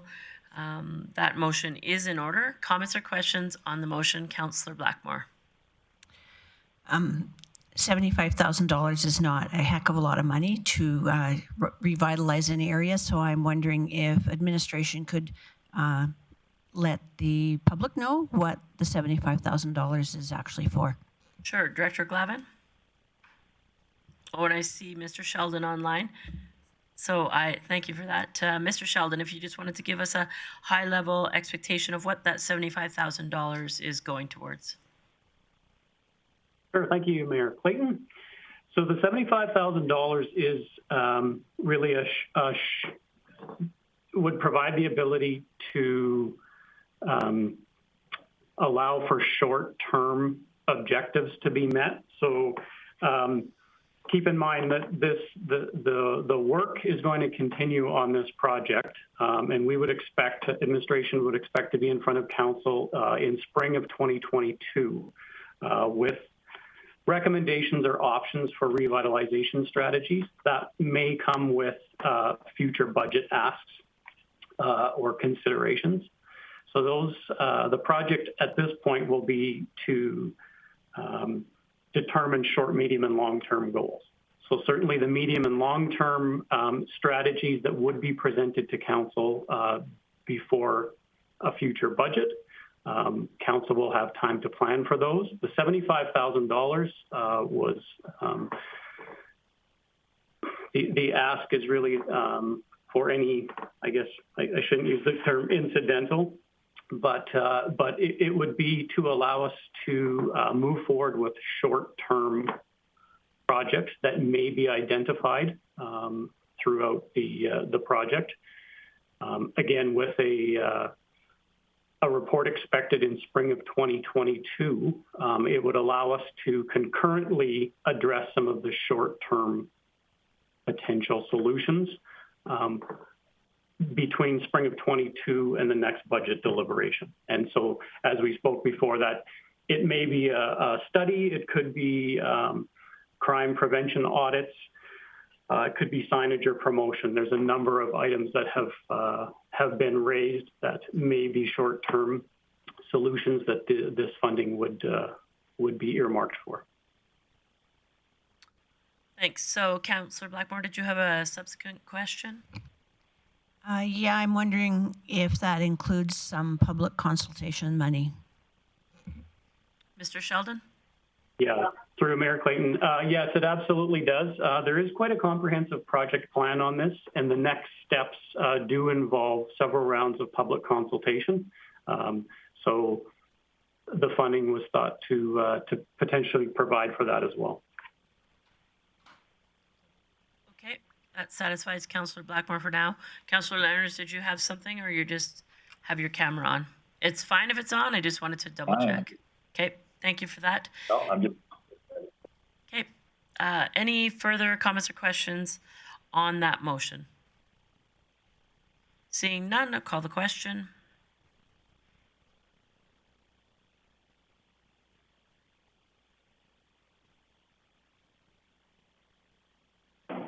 And that is carried 8-1. I will now, Councillor O'Connor, give you an opportunity to mention briefly any highlights from your meeting.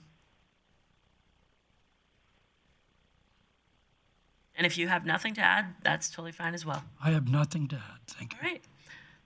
Thank you for that. For those who are interested, the minutes are in the package if you're looking for additional information, including the Director's Service Area Report. Item 7.2, the Corporate Services Committee meeting of November 9th, and I will look to Councillor Lerners to introduce his committee meeting. Thank you, Mayor Clayton. I will start out with a motion to accept the Corporate Services minutes of November 9th as presented. Thank you for that. That motion is in order. Any comments or questions on that motion?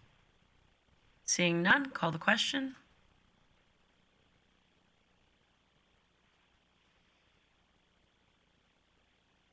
And that carries unanimously. Councillor Lerners.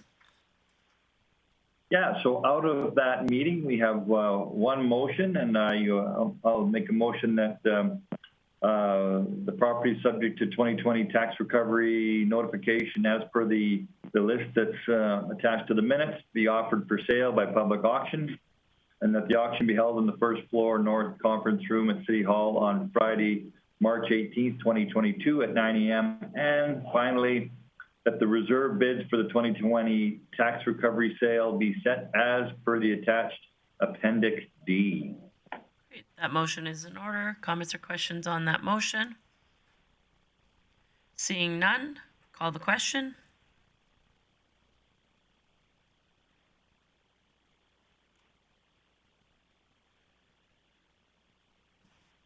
That carries unanimously. And Councillor Lerners, any highlights from your committee meeting? Well, it was just a cacophony of wonderful corporate services wizards giving us an update on what they do and where they're at. And so there's a couple little points on there that turns your crank to look at that. But it was well, and it gave me good confidence that that we are in good hands, and I'm looking forward to working on this committee for the next few years. Thanks for that, Councillor Lerners. That's it. Perfect. Moving on to item 7.3, the Community Services Committee meeting of November 9th. Councillor Thiessen. Thank you very much, Mayor Clayton. I don't know how I follow up. Oh, sorry. Before you start, Councillor Thiessen, I would like to recognize that Councillor Berg. Yeah, I'm just going to excuse myself on this item just to avoid any perceived conflicts. Okay. Councillor Berg will be removing himself from the discussion on the Community Services Committee meeting.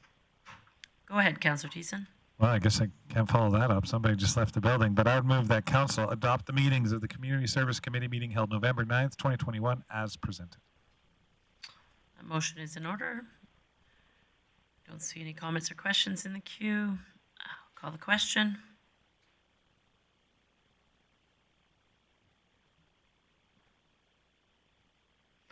And that carries unanimously. Councillor Thiessen. Yeah, thank you very much, Mayor Clayton. Business to follow. This item of business is for the Provincial Curling Championships. And I would move that council approve funding in the amount of $10,000 to the Grande Prairie Curling Centre for the Best of Alberta 2022 Alberta Boston Pizza Cup Men's and the Centennial Storage Women's Tournaments of Hearts Provincial Curling Championships. Now, this will be happening in the new year, and a request was already made to our regional partners, which it was approved and discussed at committee meeting, and committee felt that it was appropriate to push forward $10,000 to help the success of this event move along. So I would encourage all members of council to support this. Great. Thanks so much for that, Councillor Thiessen. Comments or question on that motion? I do have a question. Director Miller, can you remind me where sponsorships such as this get funded from? Thanks, Mayor Clayton. I believe this amount is coming from leftover large-scale tourism funding. Okay. We had 50,000 left over. Okay, perfect. Thank you for that. Any further comments or questions? Seeing none, call the question.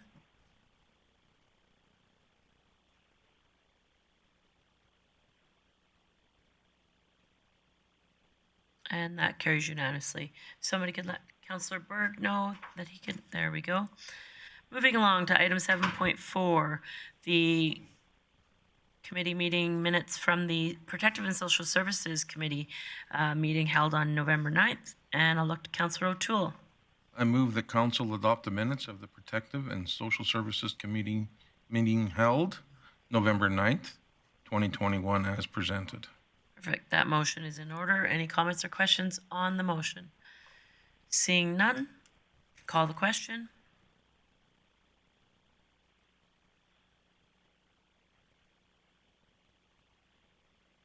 And that carries unanimously. Under committee business, item 7.5. Guess you don't want to hear my report. I apologize. Councillor O'Toole, any highlights from your Protective Services Committee meeting? Well, I do. That's great. Thank you. Items. You can show the newbies how it's done. Yeah, that's kind of what I was getting at here. Community and social development. The province has extended the COVID isolation unit funding for the city's vulnerable population until November 2022. Administration has interviewed 12 strong applicants for the Youth Advisory Council. And with that, we we put them on the council today.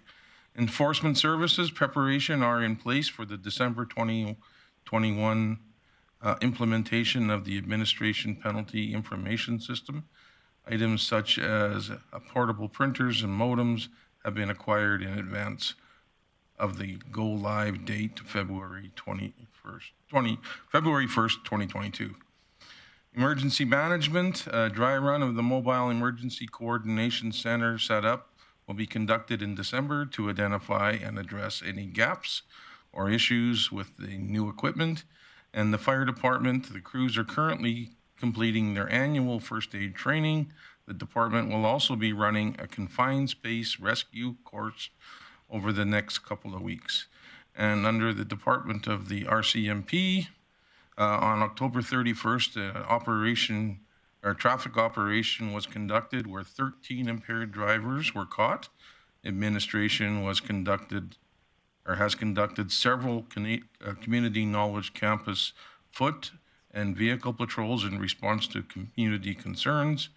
And the mobile outreach program encampment app has now been launched, and this allows for site assessment, locations, identification of trends and hotspots. We had a number of items where we discussed in that meeting, but I'll leave it at that, and we'll continue with later on the other report. Thank you. Thanks, Councillor O'Toole. I was remiss in offering Councillor Thiessen an opportunity for any highlights from his meeting. If you have anything, please go ahead. Well, I have a few things, but no, it's not a big deal. If you really want to hear about it, though. It's up to you. All right. It's your committee. Then I'd love to tell the community that the Coca-Cola Center and the Eastlink Center are now set up with live streaming system capabilities. So this provides opportunities for internal programming and user groups to live stream tournaments, games, competition, and events to a wider audience. Also, in regards to facilities, the annual renewal projects review in 2022 planning has been conducted with facility managers and operations staff. And South Bear Creek projects are underway and on schedule, including work on the bridge, among other things, as well as our shed in there as well, barring material delays. An expression of interest has been issued for the food and beverage service provider at the Ernie Radburn Pavilion, and closing dates for the bids is November 26th, which means it's closed. Transit, a 3-year agreement to provide accessible transit for county residents was approved by County Council on November 1st, and this agreement has annual reopening clause to allow for any changes that may occur. Planning for the new temporary hospital route is complete and scheduled for implementation on December 4th at the end of this week, and is currently scheduled till the end of March. That's all I have. Thank you. Thanks for that, Councillor Thiessen. Moving along to the Council Committee of the Whole of November 9th. I will move to Councillor Gladys Blackmore. I'd move that Council adopt the minutes of the Council Committee of the Whole meeting held November 9th, 2021 as presented. Thank you for that. Comments or questions on the motion? Seeing none, call the question.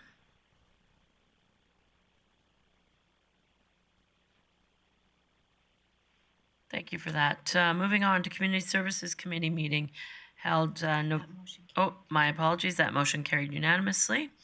And moving on to the Community Services Committee meeting held November 23rd. I look to Councillor Thiessen. Mayor Clayton, may I jump in? This is actually the item that I should excuse myself on in my eagerness to not show any conflict. I jumped the gun on a community service item. But this is the one that I should excuse myself from. Thank you. All right. Councillor Berg will remove himself from this conversation, and I will turn the committee report over to Councillor Thiessen. Thank you very much, Mayor Clayton. Sorry, I was confused by Grant, and then, now I know. Okay, here we go, because we're covering a few of these meetings. So I'd move that Council adopt the minutes of the Community Services Committee meeting held November 23rd, 2021, as presented. Okay, that motion is in order. Comments or questions on the motion? Seeing none, call the question.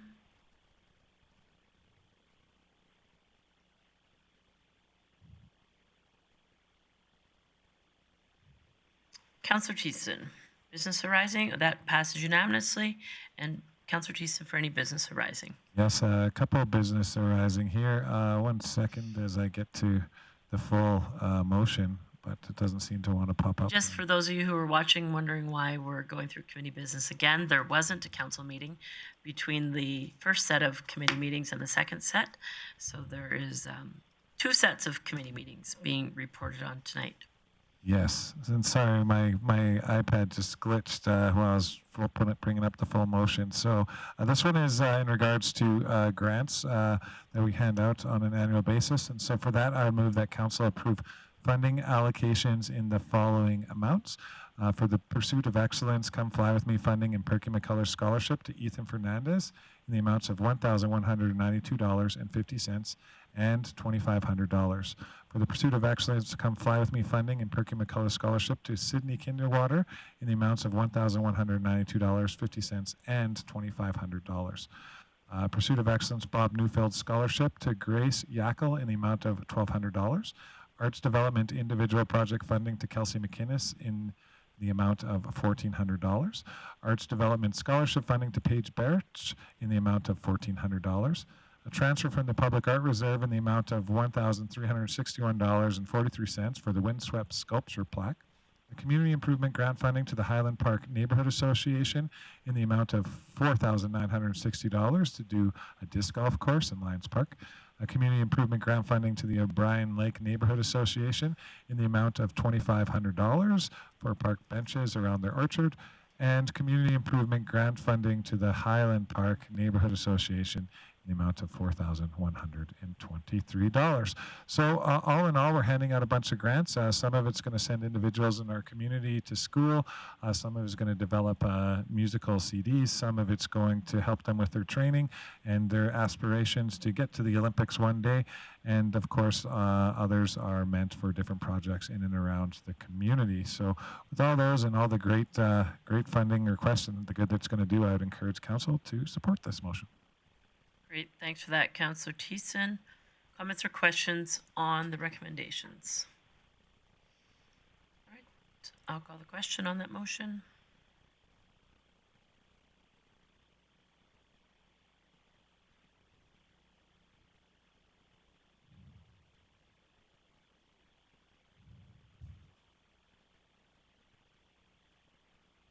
Councillor Bosch, how do you vote? I vote in favor. That carries unanimously. Moving on to item 7.6.2, Councillor Thiessen. Thank you very much, Mayor Clayton. This is in regards to the Coca-Cola Center crawl space and a geotech liner for RFP 2021-80. For that, I would move that council approve additional funding of $250,547.13 for the Coca-Cola Center crawl space geotech liner RFP 2021-80 project from the Future Expenditures Reserve. Just to speak to this motion, administration found some leakage in and around the crawl space area, and in order to close that gap off from any water entering into the building and further causing rust issues and other issues, they've recommended this is basic upkeep and a way to fully secure the integrity of that building. Thank you. Thank you for that motion. Comments or questions on that motion? Director Miller. Thanks, Mayor Clayton. Just some additional information for council since we presented on the 23rd. Just wanted to let council know it was, when we did the RFP, it was an engineered design that we asked for. And that's what we received back from this company that we're working with right now. As well, we did some water testing and we confirmed it is not potable water. So it'd be an aquifer like Mr. Phillips presented on the 23rd. So, and Mr. Phillips is online if council has any other questions as well.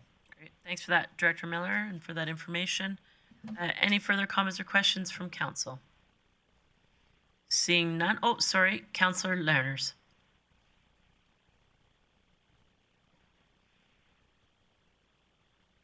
Well,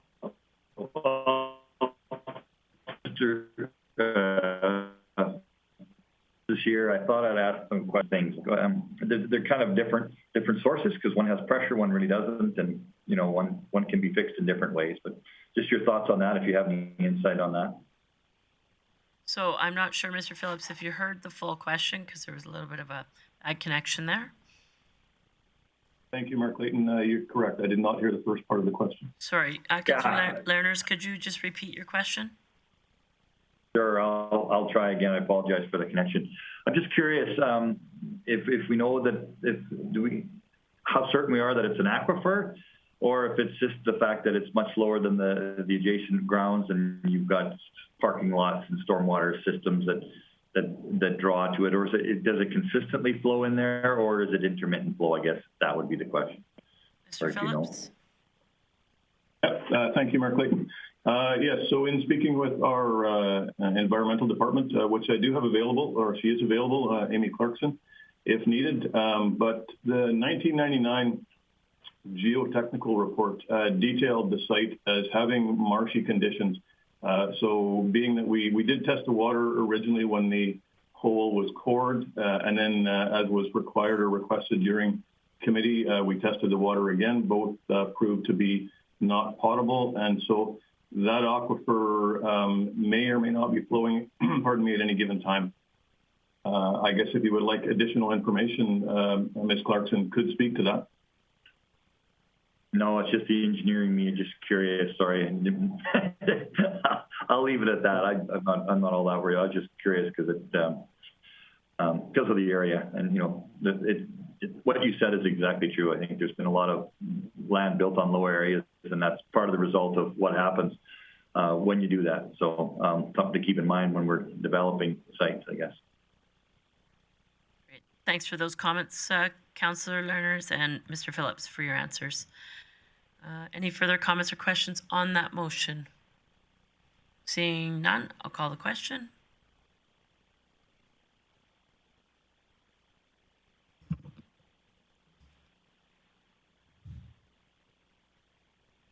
And that carries unanimously. Moving on to... Sorry, Councillor, or Mayor Clayton. Oh, sorry, Councillor Thiessen, do you have any highlights for me? Just one, and this is for all the parents who are probably watching en masse online right now, and that's an events and entertainment. ARC Resources is sponsoring a free skate at the Dave Bar Community Center on No School Fridays from 3:30 to 4:45 p.m. with already 100 plus pre-registered per event. So if you got kids and they're not in school and you want to take them out for a good skate and a healthy time, head on down to the Dave Bar Arena on Fridays whenever there's no school. Thank you. Absolutely. Thanks for that update, Councillor Thiessen. Moving along, Corporate Services Committee meeting of November 23rd. I'll look to Deputy Chair, Councillor O'Toole. Point of order. Councillor Bosch. I need to declare pecuniary interest. Absolutely. Councillor Bosch is declaring a conflict and will remove herself from the chambers. You probably would have been okay to approve the minutes, but that's okay. Yep. Councillor O'Toole. Thank you very much, Mayor Clayton. I move the council adopt the minutes of the Corporate Services Committee meeting held November 23rd, 2021 as presented. Thank you. Comments or questions on that motion? Seeing none, I'll call the question.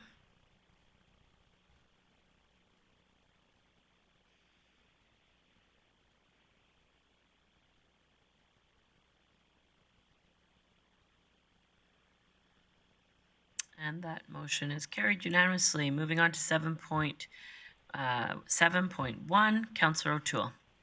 I move the council review the 2022 Business Improvement Area, under known as BIA budget, in the council chambers on Monday, March 7th, 2022, and direct administration to notify the businesses within the BIA of the above date, by letter accompanied by a copy of the proposed 2022 budget. Thanks for that, Councillor O'Toole. That motion is in order. Any comments or questions on that motion? Seeing none, call the question.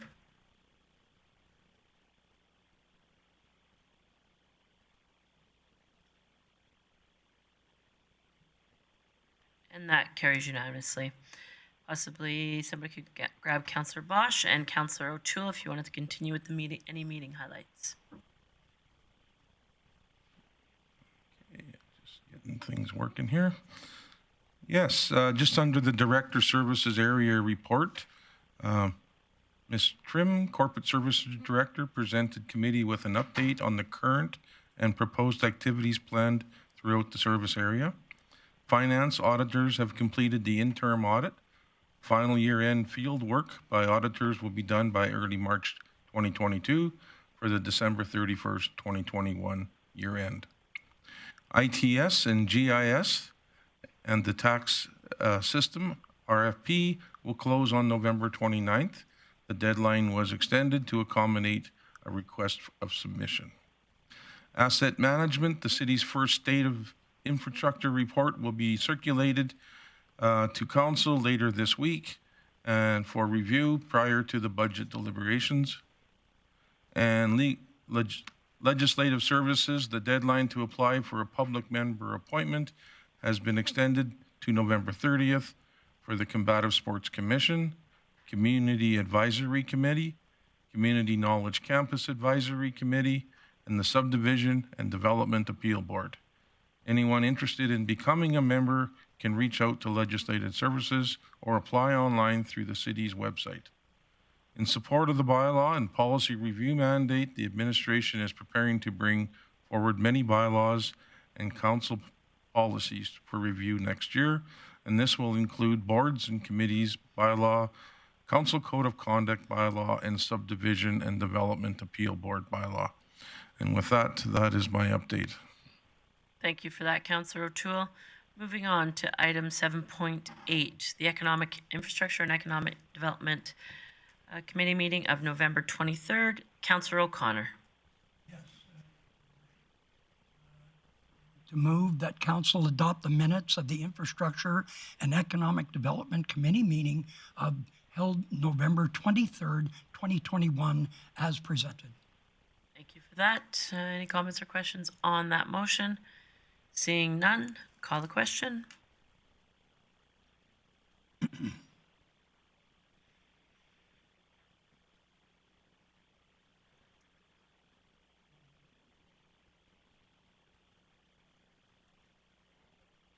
Councillor O'Toole, how do you vote? Councillor O'Toole votes in favor. And that carries unanimously. Any meeting highlights, Councillor O'Connor? Yes, there are, Your Worship. The Economic Development Administration continues to see good uptake on the city's grant programs. Since the update, applications have been received for business revitalization, barrier-free, local marketing, training, and facade improvements. Energy and Environment Administration has received confirmation of the $750,000 grant for the combined heat and power use unit project. Engineering services are installing the 2022 traffic signal design for RFP and the 108th and 132nd Avenue signal tender. Transportation. Good news, crews are installing roadside signage to the new hospital and have recently changed the configuration. And parks and crews have been working on getting winter and Christmas lights up this week. Thank you. Thank you for your update, Councillor O'Connor. Moving along to the Standing Committee of Protective and Social Services meeting on November 23rd. Councillor O'Toole. Thank you very much, Mayor Clayton. I move that council adopt the minutes of the Protective and Social Services Committee meeting held November 23rd, 2021. That meeting is in order. Comments or questions on the motion? Seeing none, call the question.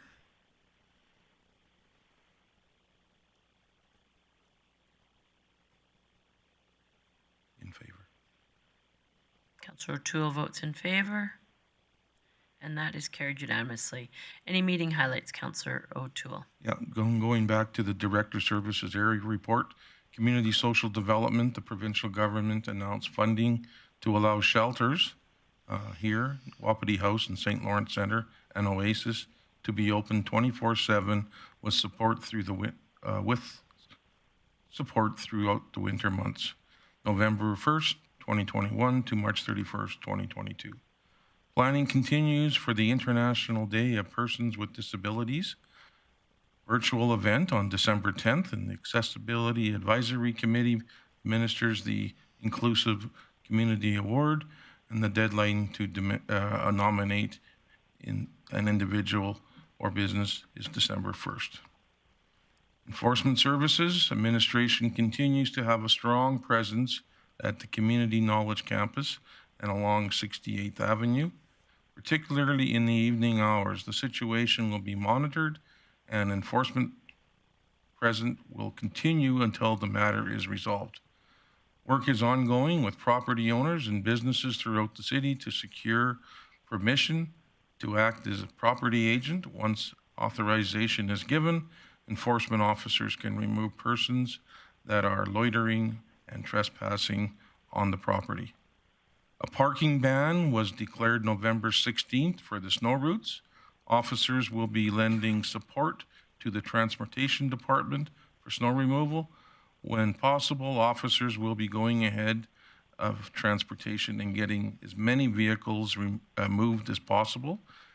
Once again, fire department, all trucks have been prepared for the winter operations. Anything that can freeze has been winterized or removed from the season. Annual checks, inspections on rescue ropes and harnesses will be completed within the next couple of weeks. And RCMP administration received a report regarding a white truck equipped with red and blue lights, allegedly using to impersonate a peace officer on November 3rd. The suspect vehicle is described as a white Chevrolet truck, around 2010 model, and a small lift kit, bright LED headlights, dark tinted windows, black detailing around the wheels, and it is unknown how many occupants were in the truck. And with that, that is my report as well. Thank you. Thank you. Thank you for that, Councillor O'Toole. Moving along now to item number 8, correspondence. The first item in your package is a letter from Minister Rick McIver in regards to an extension that was asked for in our projects that were funded through the municipal stimulus funding. This includes the South Bear Creek building replacement. The request for an extension was approved. It does lay out that there will be no further extensions approved after this. This is purely in your package for information unless you have any questions, and I see Councillor Bressie. Great, thank you, Mayor Clayton. I just move that we accept for information and certainly thank the minister for being flexible on this. Thank you for that. Comments or questions on the motion? Seeing none, I'll call the question.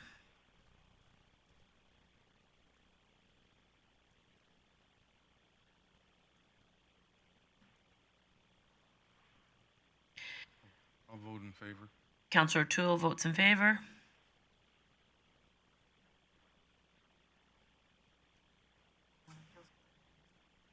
Councillor Lerners, how did you say Lerners? Sorry. Councillor Lerners, how do you vote? Yes, sure. Why not? In favor. Okay. Thank you for that. That passes unanimously. Moving on to item 7 or 8.2. In your package is a letter from Minister Madu in reference to the Court of Queen's bench judge of asking for judicial positions in our court. It mentions there that there is that his ministry has sent forward a proposal to the federal government for review and decision, including a request for 2 positions in Grande Prairie.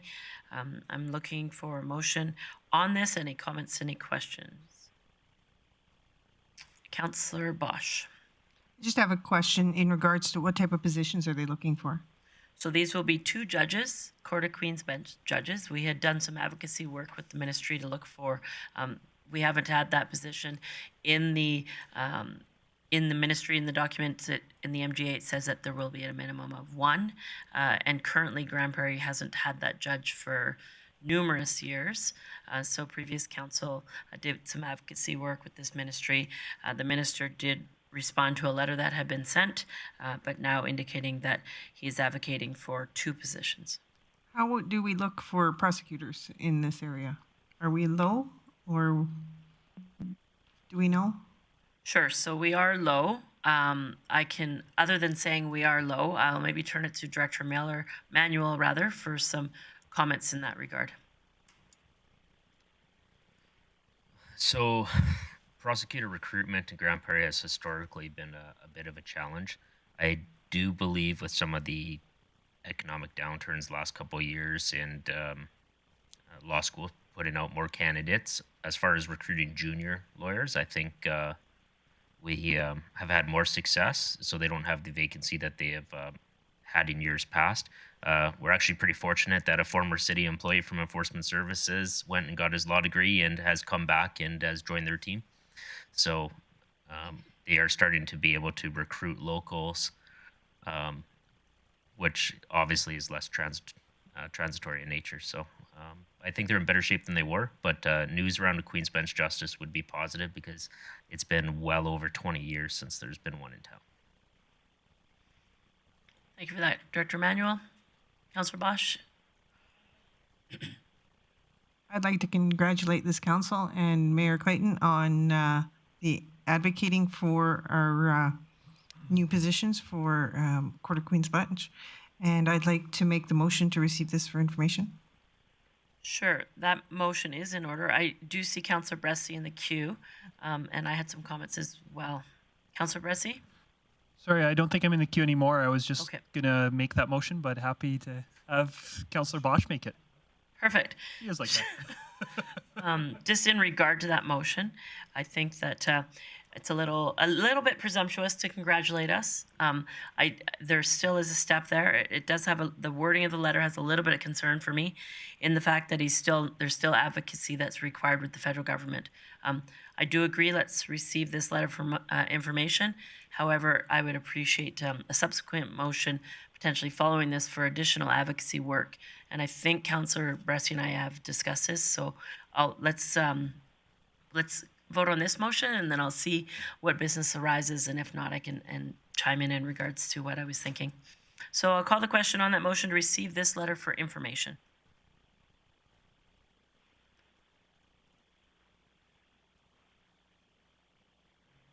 Councillor O'Toole votes in favor. Councillor Lenners? I'm not sure why it's not popping up anymore. Maybe I did something, but yes, I'm in favor, yes. Perfect, thank you. I'll call the question. That motion carries unanimously. Councillor Bressie.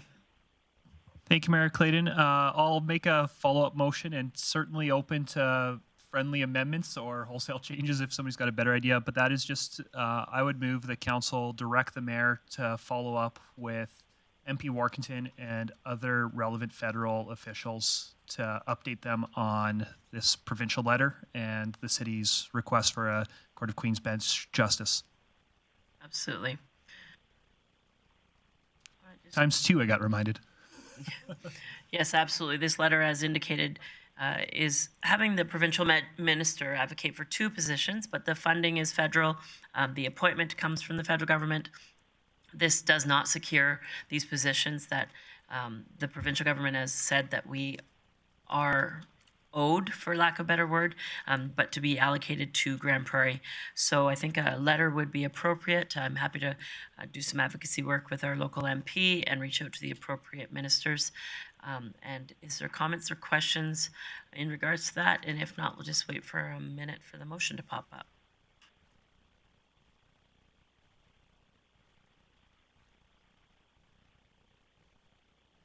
Let's have a quick look at it, Council and Councillor Bressie, and see if it sort of gathers what you were hoping.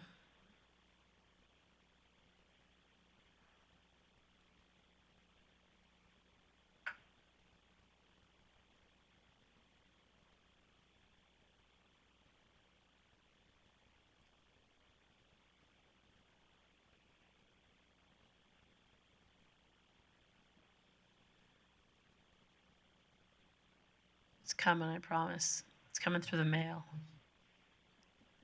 Nope.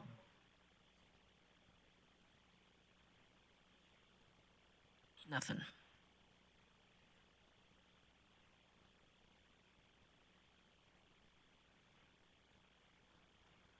See, it's not just you, Councillor O'Connor, who has IT issues.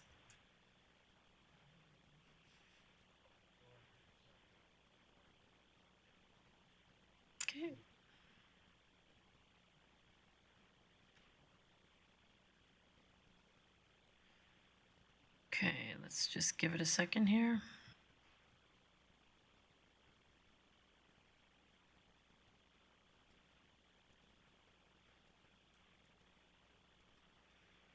So the motion, if you can't see it, is council direct the mayor to follow up with MP Workington and other, should say federal ministers regarding the 2 Court of Queen's Bench judicial positions for Grande Prairie. Does that capture I'm what in you're? favor, John. Thank you, Councillor Lenners. Votes in favor. Councillor Thiessen, in favor. In favor. Councillor Bosch, in favor. There, now it's up. Yep. That's all right. Sorry, Mayor. Ressy. Sorry, Mayor Clayton. I'm sure it'll be cleaned up, but I just want to clarify, and other federal officials, not other federal ministers.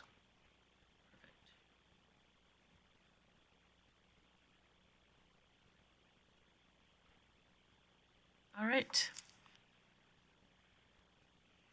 That carries unanimously. Councillor Bressie just scratching his head. That's all right. I thought I saw your hand go. No other correspondence. Moving on to delegation business. We had 2 delegations tonight that let us know they were coming and none that showed up without knowledge. Community Foundation of Northwestern Alberta, Ms. LaValle did a high-level presentation of their most recent document, and I will look for a motion or any business arising from that delegation. I have Councillor Bressie. Thank you, Mayor Clayton. I would just move that the council accept this delegation's report for information, and just want to give a thank you to the Community Foundation. It is a very helpful document in terms of our decision making that I do reference regularly, and also I know in my former career as a nonprofit director is also very helpful to both know where to direct our programs, and I have frequently used it in donor materials too. So I know that there's many organizations in the community that find vital signs very worthwhile. So thank you to Ms. LaValle and her team for all the work they will put into it. Thank you for that, Councillor Bressie. Any comments or questions on the motion? Seeing none, call the question.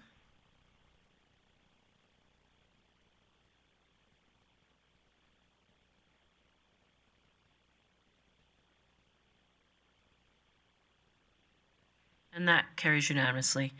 Moving on to item 9.2, Ms. Sarah Rose Darsh was our second delegation here tonight, and looking for any business that may be arising from that delegation. Councillor Blackmore. I would move that council accept the information provided, to accept the report for information. And in speaking to that, I did have one concern about information brought forward by Sarah Rose Darch, and that is that our Housing First program here, she's struggling with to find placement, and I'm wondering if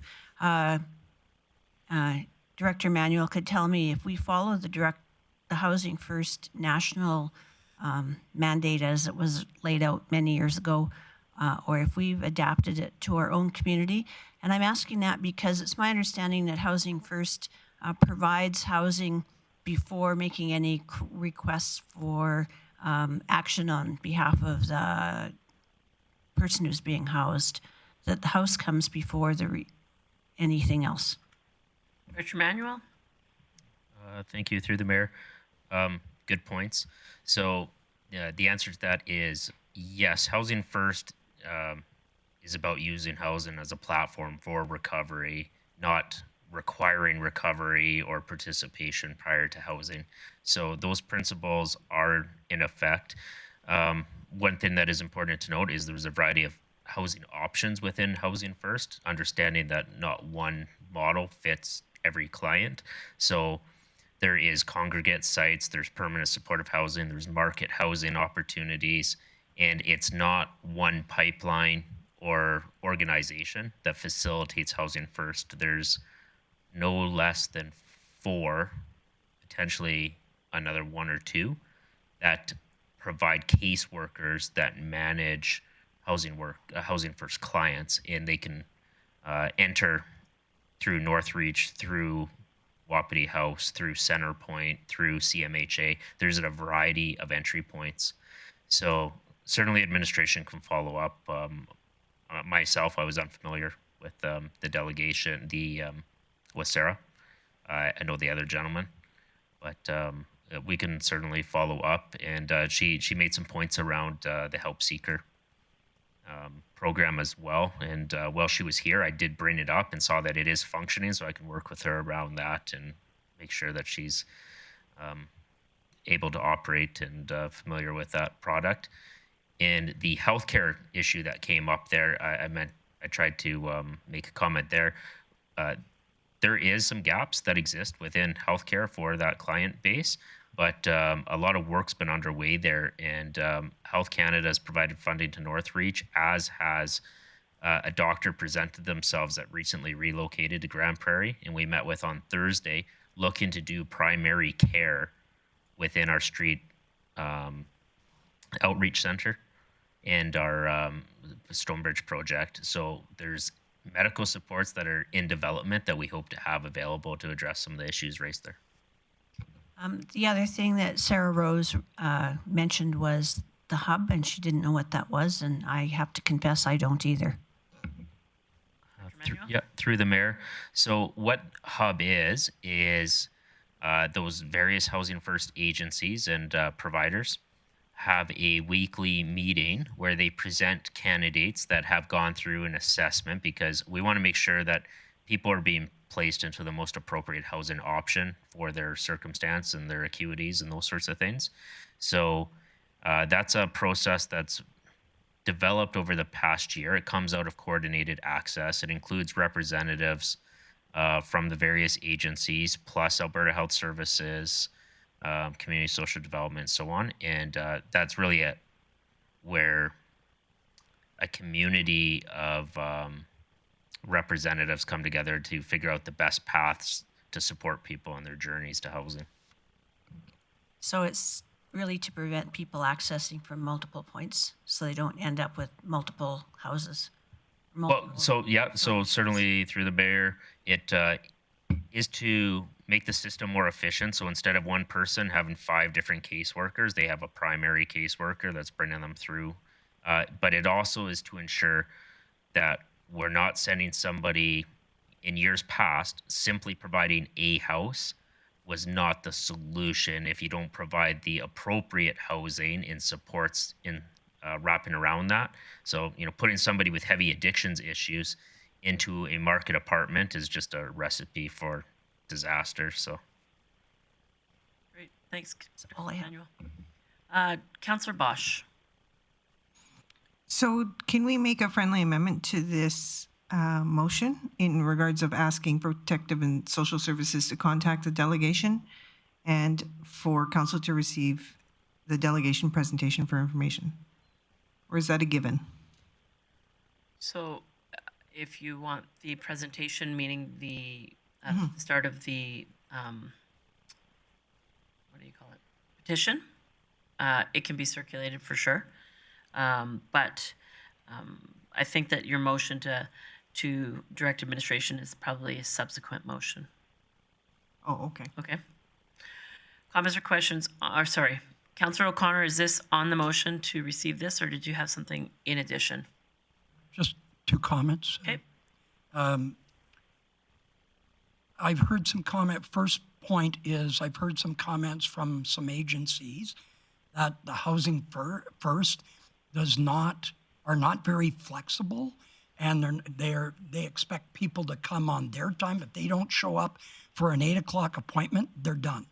And so there's no flexibility there. So my question is to Director Manuel, why is that? And is there anything we can do about it? And my second point is, I see a need for a person like Rob who doesn't want to be with the PAC because he doesn't trust them.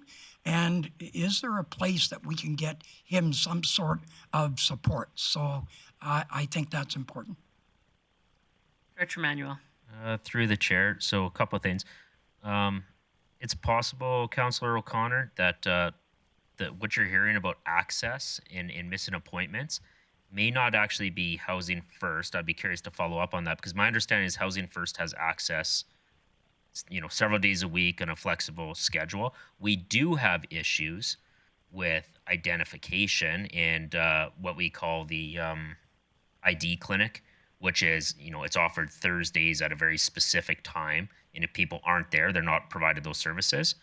I would be surprised, but I'll follow up to ensure that that's not the case with Housing First. I think that's a particularly flexible program meant to meet people with where they're at. And then in regard to what specific services are available to the delegation, I'll have to check in and see who the caseworker is. It's certainly a gentleman that's been in the community and in this space for quite some time and has certainly had a lot of interaction with a number of folks. So we'll have to see what's been offered in the past and maybe what's available in front of us to help support his particular needs. Okay, thank you. I'll talk to you offline. Thank you. Great, thanks. Councillor Berg. Thank you, Mayor Clayton. For Director Manuel, the first issue that he brought up was around immediate medical attention. That's wonderful news that a doctor is coming, because I'm familiar with doctors often working within this community.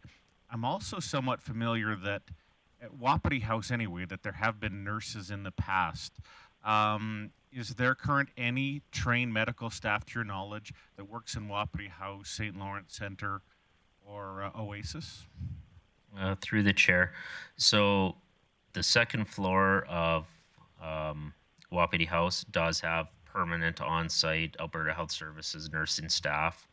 That now their primary focus is for the tenants of the second and third floor. It's not a medical drop-in facility like a walk-in clinic. That's not their intent.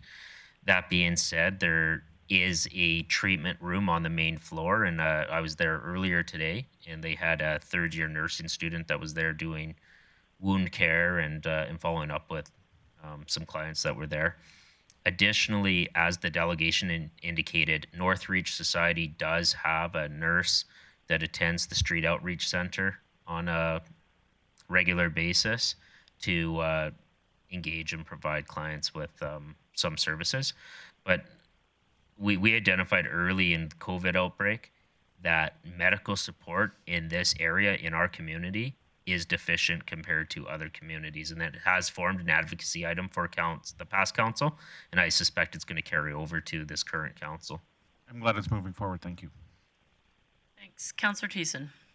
Thank you very much, Mayor Clayton. I'm very much in support of this motion. I used to work in the Housing First program, so I'm a legitimate former case manager there. And what I can say is that a lot of the success in the Housing First program is based off of the individuals that are enlisted in it and the ones that are helping them through it. And sometimes there's a disconnect between the professionals and the ones that need help.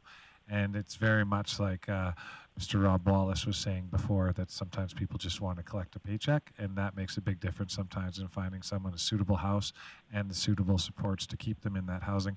So there is one other thing, and the only reason why I'm choosing to speak up here right now is there was a request that came through the email for this delegation from Miss Sarah Rose as for someone to have lived experience on the Integrated Coordinated Access Team, or at least somebody to provide oversight. So I mention it only because I know that Director Manuel and Admin will be following up with the delegations, and perhaps there's an opportunity to engage one of our living experience homeless people to help us solve the issues around homelessness at the table. So just a thought. Thanks.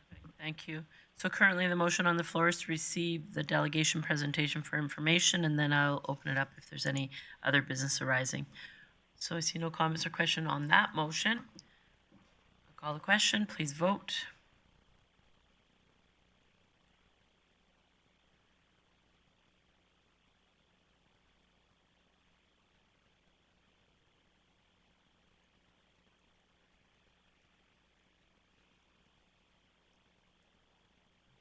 Councillor Thiessen votes in favor. Councillor O'Toole, that carries unanimously.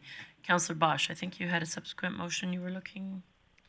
Well, if Protective and Social Services is going to work with the delegation, do we still need a motion on that? No. Okay. As long as and that's all I was going to add to the last one. So let's. Director Manuel, you're good with that? Perfect. Thank you for that.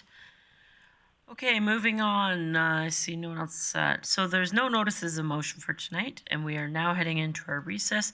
We're scheduled to be back here at 6 o'clock for a public hearing. See you then.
5, 4, 3, 2, 1.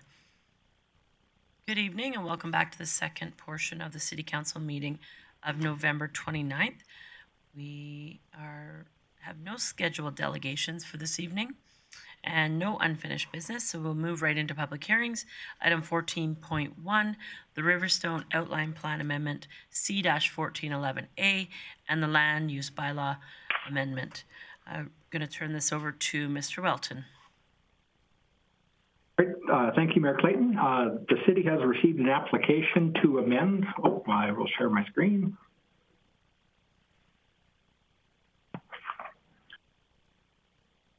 The city has received an application to amend the Riverstone Outline Plan and the Land Use Bylaw.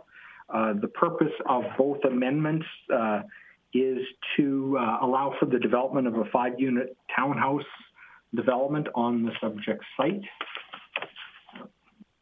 Gotta get it working here. The site's located in Riverstone. The red lines indicate where the site actually is. The white lines represent the existing subdivided area.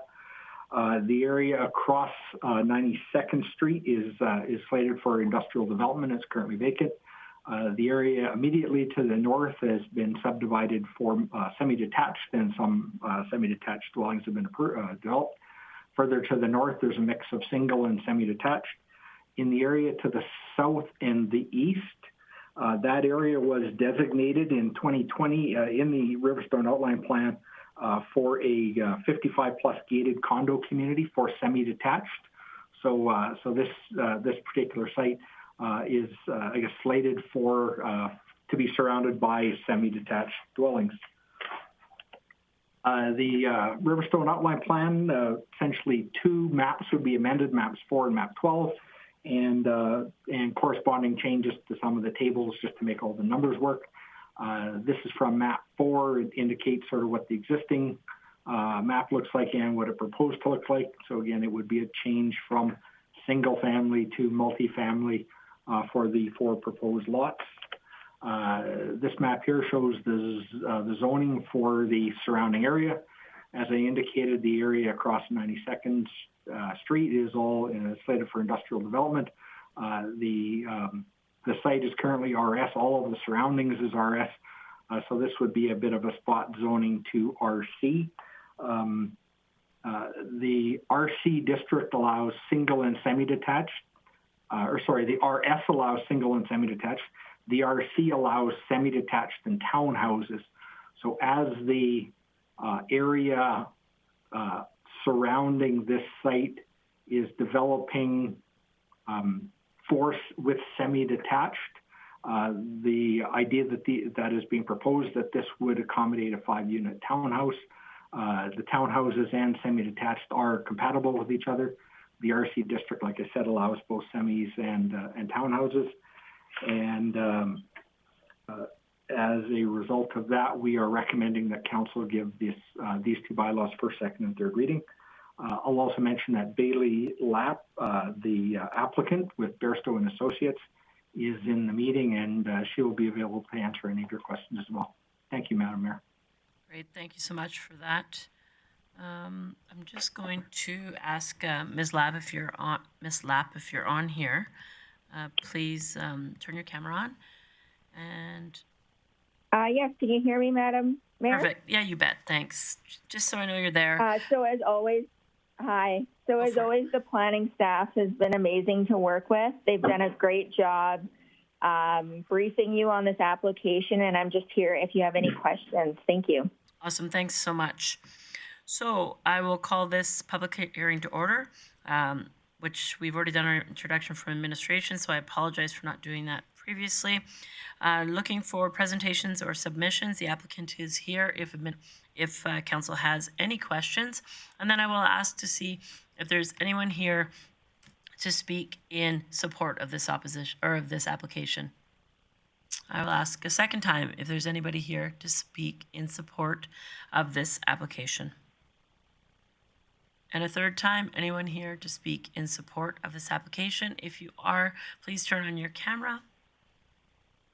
And now I will see if there's anyone here to speak in opposition. anyone here to speak in opposition of this application? And a third time looking to see if there's anybody here to speak in opposition of this amendment in this application. If not, seeing none, I'll close the public hearing and look to business arising. Councillor Thiessen. Thank you very much, Mayor Clayton. I would move that Council give first reading to bylaw C-1411A, being an amendment to the Riverstone Outline Plan. Thank you for that. That motion is in order. Comments or questions? No debate on first reading. I'll call the question.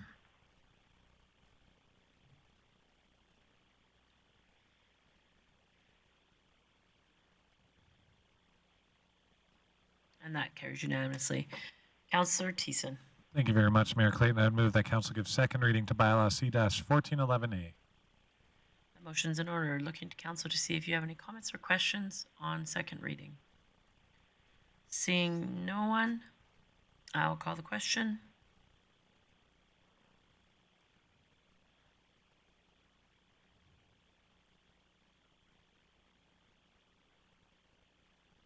And that passes unanimously. Looking for a motion to have third reading on bylaw C-1411A at this meeting. Councillor Thiessen. Thank you very much, Mayor Clayton, and I will make that motion that we have third reading for bylaw C-1411A at this meeting. Thank you for that. This motion must pass unanimously in order for us to have third reading here tonight. I'll call the question.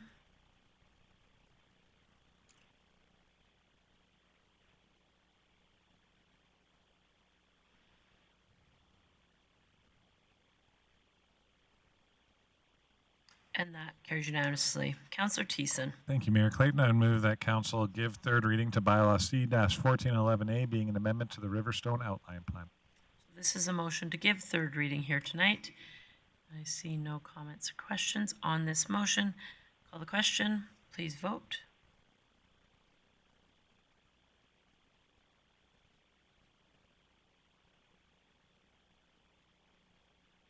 And that carries unanimously. Now looking for business arising regarding the land use bylaw.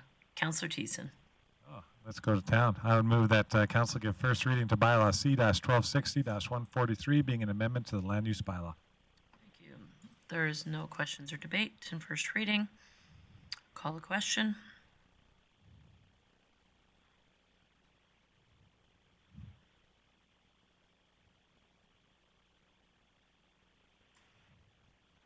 That's carried unanimously. Councillor Thiessen. Thank you, Mayor Clayton. I'd move that Council give second reading to bylaw C-1260-143. So this is a motion to have second reading here tonight, an opportunity for discussion or debate. Seeing none, I'll call the question.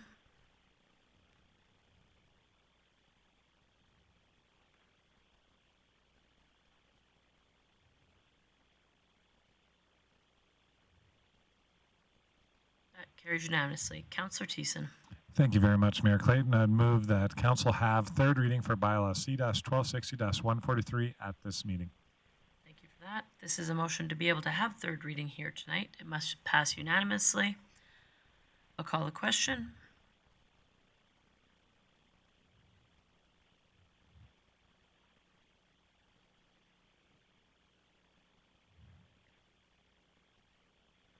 That's carried unanimously. Councillor Thiessen. All right. I'll move that Council give third reading to bylaw C-1260-143, being an amendment to the land use bylaw. This is the third reading of bylaw C-1260-143. Seeing no comments or questions, I'll call the question.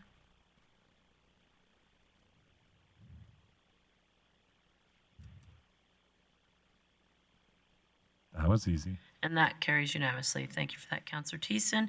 And Mr. Welton, thank you. Moving on to item number 15, Grande Prairie Regional Emergency Partnership Revised Agreement. Earlier in the meeting, council meeting, it was requested to have that sent to council. It had been sent by email. I'm assuming during the break you had an opportunity to look it over. I will be looking for business arising or comments or questions for administration. Councillor Bressie. Great. Thank you, Mayor Clayton, and thank you to administration for making sure that got circulated. I did get a chance to review it over the break, so happy to move that council approve the revised Grande Prairie Regional Emergency Partnership Agreement. That motion is in order. Comments or questions on this motion? Seeing none, call the question.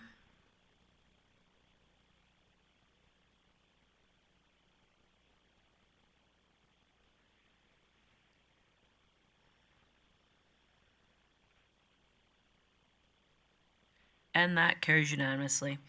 There was no scheduled delegation business for this evening's portion, so we'll move on to council member reports. With council member reports, for those of you who are new, it's an opportunity to update council in a public environment on happenings at committees that you may be appointed to, as well as what you've been up to in the past 2 weeks. It is meant to be reasonably short and brief in time. And I'm actually looking at you, Mr. Thiessen. But and I will change up the order and I will speak last, but if at any time you have something to add in, just ring in the queue.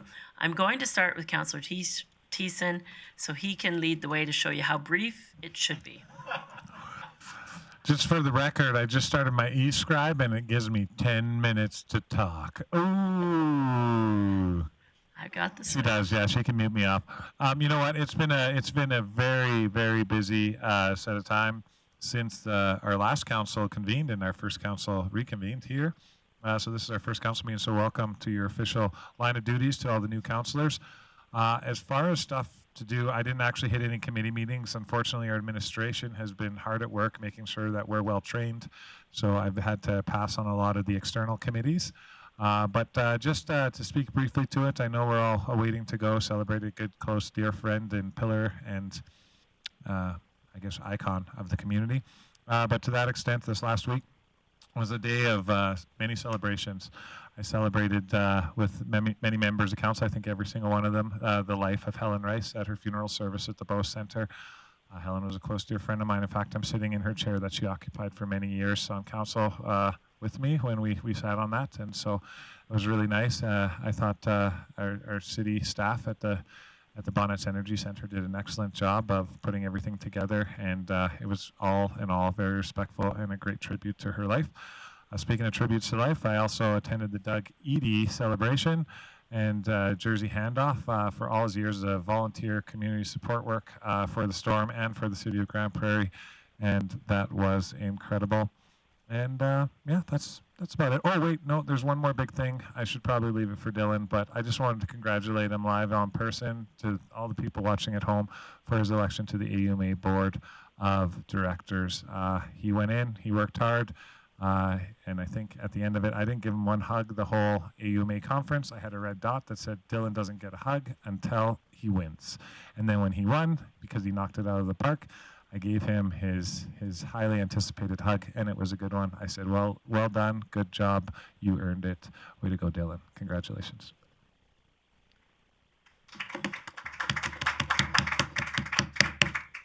Councillor Bosch. Hello. Well, this last couple weeks, month, the onboarding has been of focus for myself and our new council members and returning council members. I didn't get to a lot of committee meetings for the same reason that nobody else did either, because of this. We did go to the AUMA convention. That was great, eye-opening, and it was nice to see fellow politicians and administration there. I did get the opportunity to go to the Community Foundation Vital Statistics Vital Conversation along with my co-councillor Mike O'Connor. And that was a really good conversation of the statistics that they presented and how we could potentially ask questions in different ways and different opportunities to ask questions. So that was an interesting evening. And then I had the privilege of doing the annual tree lighting with Mayor Clayton last night. And it was good. It was nice to see the holiday season brought in, and hopefully everyone,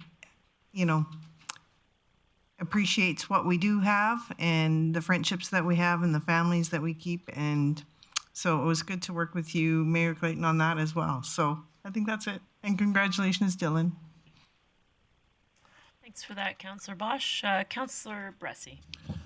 Great. Well, I know I've thanked you all offline, but I also did want to publicly thank all of council for the support you gave me at AUMA conference. It truly came down to every single vote mattered. So I needed each and every one of every single sticker you handed out or every conversation you had, every vote mattered. So I really couldn't have done it without all of you. And on a personal note, it just really meant a lot that my colleagues who see my work most closely were supportive of that. So thank you. It really is appreciated. I'm excited to get hard at work on that board. The one thing I'll update council about is I've been taking part this week in engagements with the province on potential transition to an Alberta provincial police. And that's going to be a very hot conversation for municipalities over the next year or two. And I would encourage council to read the PwC report that was recently released on a potential new policing model. I'm fairly agnostic personally on whether or not an Alberta provincial police would be better than RCMP. However, that report does highlight a lot of some fundamental changes to policing in Alberta that should be made, whether it's under an Alberta provincial police or under RCMP. Those are changes that people across the province have been saying for years need to be made. So I think it's worth council giving a peruse to. I'll warn you that when you download the document, it looks like it's really big and intimidating, but it's mostly pictures and graphics, so it's not nearly as dense or as long as those consultants want you to think it is. But I'd encourage council to check it out. Great, thanks for that, Councillor Bressie. Councillor O'Connor.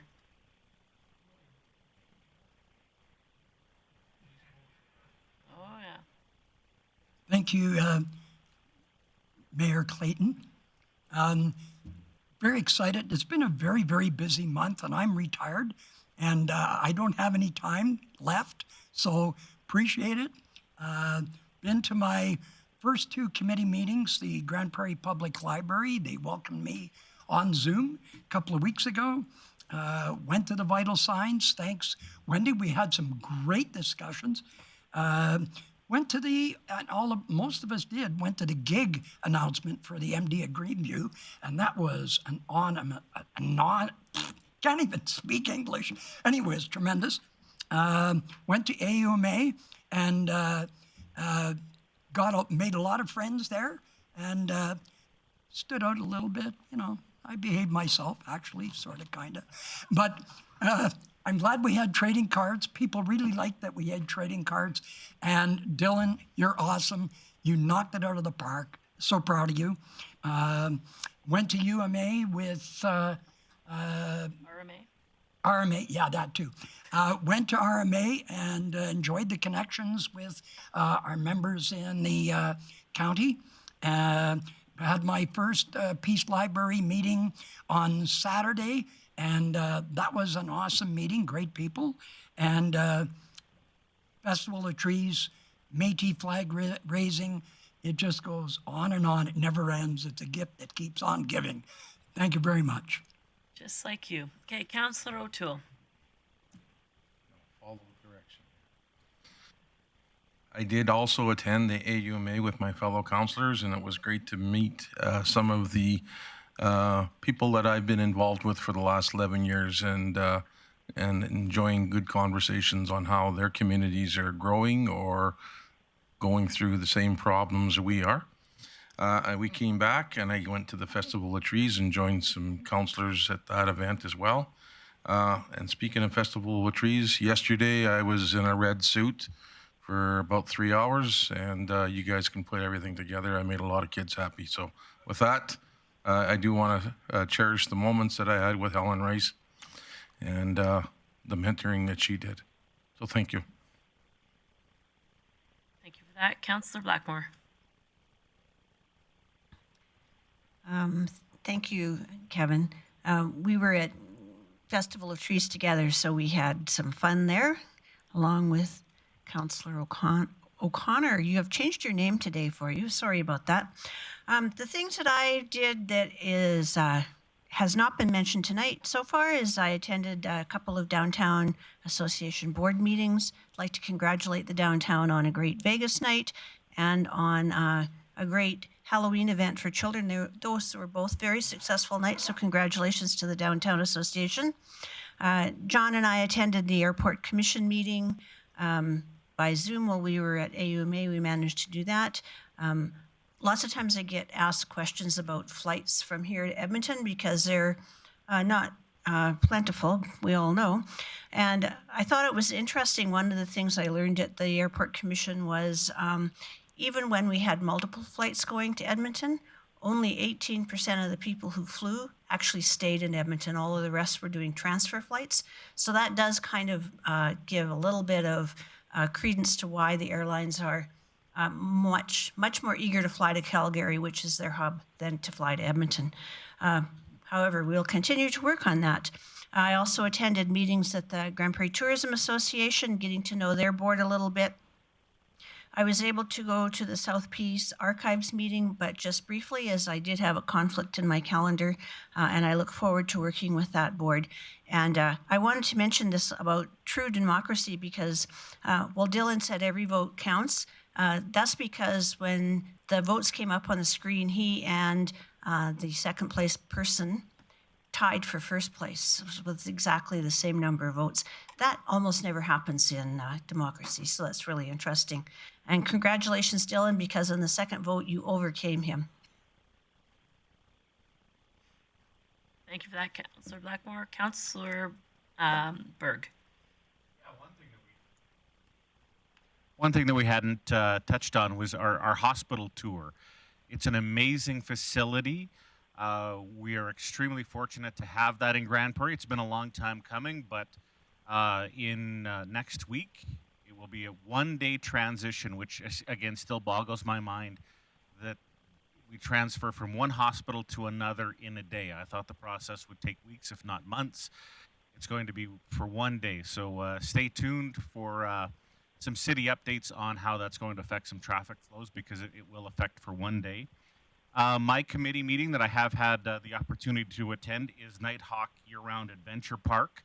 As of last week, you could go skiing, and as timely as 1 hour ago, Nighthawk, with the help of a helicopter and on-site flying, they're flying in T-bar lift components this morning and welding the new drive terminal skid for the T-bar lift project. So of course they had the devastating slide. I was so impressed with how Nighthawk is functioning and running, and that they're actively moving forward with getting right back up to speed to accommodate all the skiers in the region. And that's my report. Thanks for that, Councillor Berg. Most of the items I attended have been mentioned. However, I will, actually, Councillor Lerners. Well, thank you, Mayor Clayton. I'll keep it short. Obviously, none of you are engineers, because obviously the highlight, if you were engineers, would have been the bridge opening that we went to by the hospital. So every engineer loved the bridge opening. And what else? Yes, I obviously went to the airport authority with Councillor Blackmore, and like everyone else, I found that Dylan did exceed my low expectations. So congratulations, Dylan. And if anyone's interested, between the last meeting and this meeting, I did manage to squeeze in 20 minutes of YouTube. Some guy was telling me all about Sasquatch sightings. So in case you were wondering, they're real, and I'm all into Sasquatch now. So that's all I have to share. Thanks. Well, thank you for that enlightening roundtable contribution, Councillor Lerners. Just a couple other things. During my time at AUMA, I had many meetings, intergovernmental meetings and advocacy meetings, meetings with stakeholders, had an opportunity to meet with Shaw and MMP, met with Mayor Gondak from Calgary, as well as House Speaker of the House, Nathan Cooper, and Minister Schultz. Had a mid-sized city mayor's caucus meeting where I put my hand up and agreed to be part of the executive. And happy to announce that Grande Prairie will host a mid-sized city mayor's caucus meeting in 2022. Met with the chair of the Airport Commission, Fletcher Boodle. Also attend Festival Trees. Something that council forgot to mention, we were all invited and participated into a training session for unconscious bias. I would like to thank Ms. Sutherland and Ms. Hornet for the session. It was very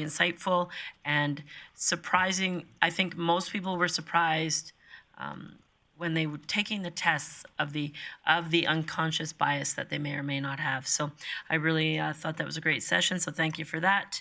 As mentioned, had the opportunity to attend Helen Rice's funeral. It's been said over and over, a special lady in many people's hearts. So thank you for all attending that. Also met with Jason Cripps, the Executive Director of the Alberta Forest Products Association, and we will be doing some work in that regard in regards to the energy transmission surcharges that are looking to be implemented from the province. Last week attended RMA, and during that time had an opportunity to meet privately with Reeve Beaupre and Mayor Potter and talk about opportunities for collaboration as we go forward and bringing our councils together and what that may look like. It was a great, thorough discussion, so I was thankful for that.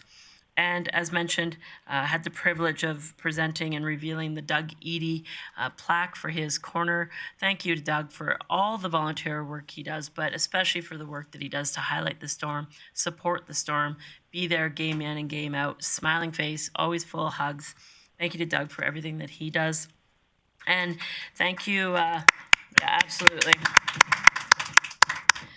Thank you to the staff from the Bonnet Center, as well as marketing and events staff from the city who put together a virtual Christmas tree lighting last night. It was not without technical difficulties, but came together perfectly, so thank you to them. And last but not least, I'd like to congratulate the Sexsmith football team and the St. Joe's football team for winning their provincial championships. It's very exciting to have two regional football teams win provincial championships. So kudos to them and congratulations. With that, that'll be my report, and I'll call the meeting adjourned. And thank you, everyone. Enjoy your evening.